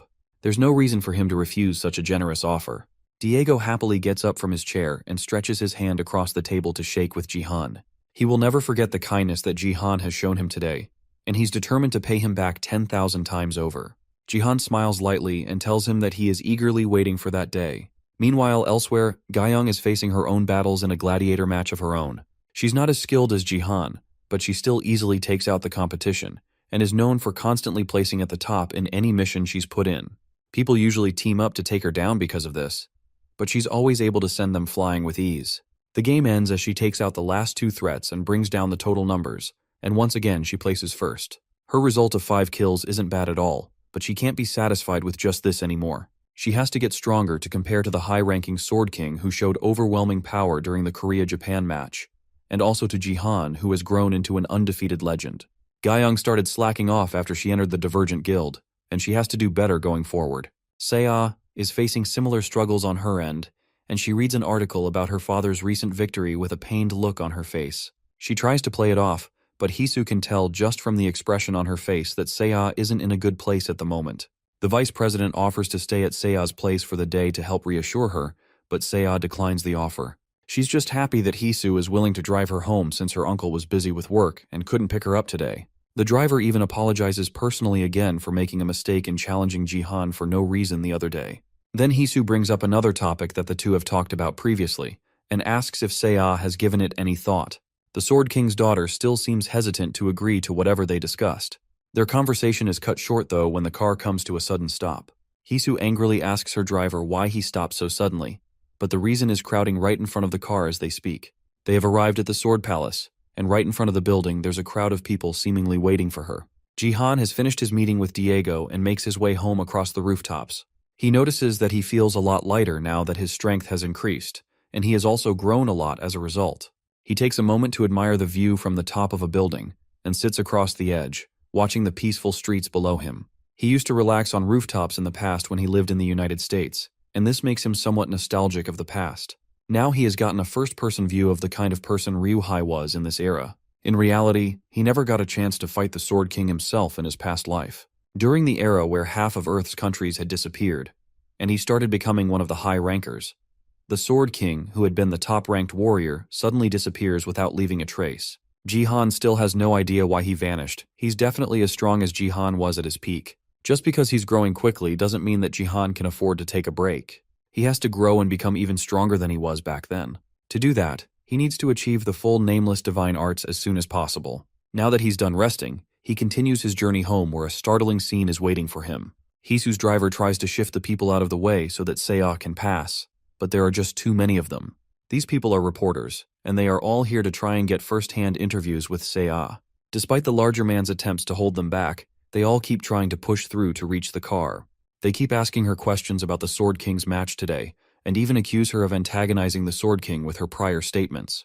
They keep trying to approach the car like vultures, and the scene starts to get incredibly overwhelming for Seiya, who is still trying to process the entire thing. Seiya covers her face as the reporters press their cameras to the car door, hoping to get a peek of her.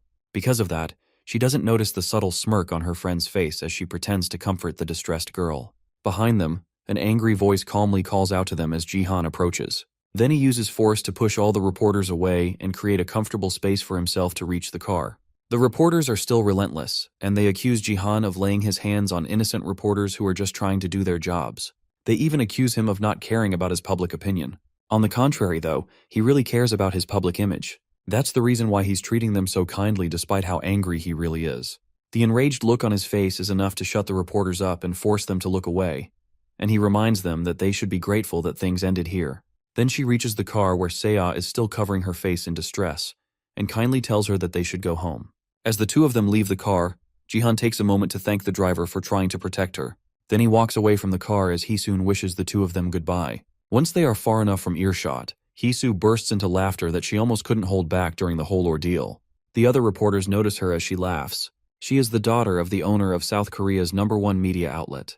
It's sad that Seiya has to go through this, and Hisu smiles as she silently reminds the girl that it's all over for her. Meanwhile, Ryuhei goes on public television, once again claiming that he doesn't have a daughter. He abandoned his past and came to Japan, and he says that if he has something that can be called a daughter, then she is nothing to him now. That's the big interview that caused this huge fuss, and Jihan can barely hold back his anger at his former brother-in-law is acting towards his only child.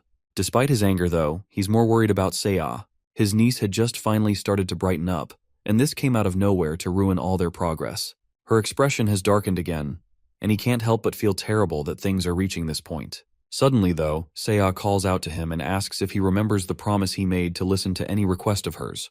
The promise was made when she decided that she would help him find the Shadow Queen. She thinks it's time that he fulfills that promise, because she thinks that she has found the shadow after lots of searching. Jihan's eyes widen as Seiya pulls out her phone and shows him a video that she found which reveals the Shadow Queen's identity. Otru, and that's all we have time for. Jihan has a lot on his plate going forward, but it looks like Seiya is strong enough to not just handle herself, but also help him out. How is the discovery of the Shadow Queen going to change the course of the story? We just have to wait to find out.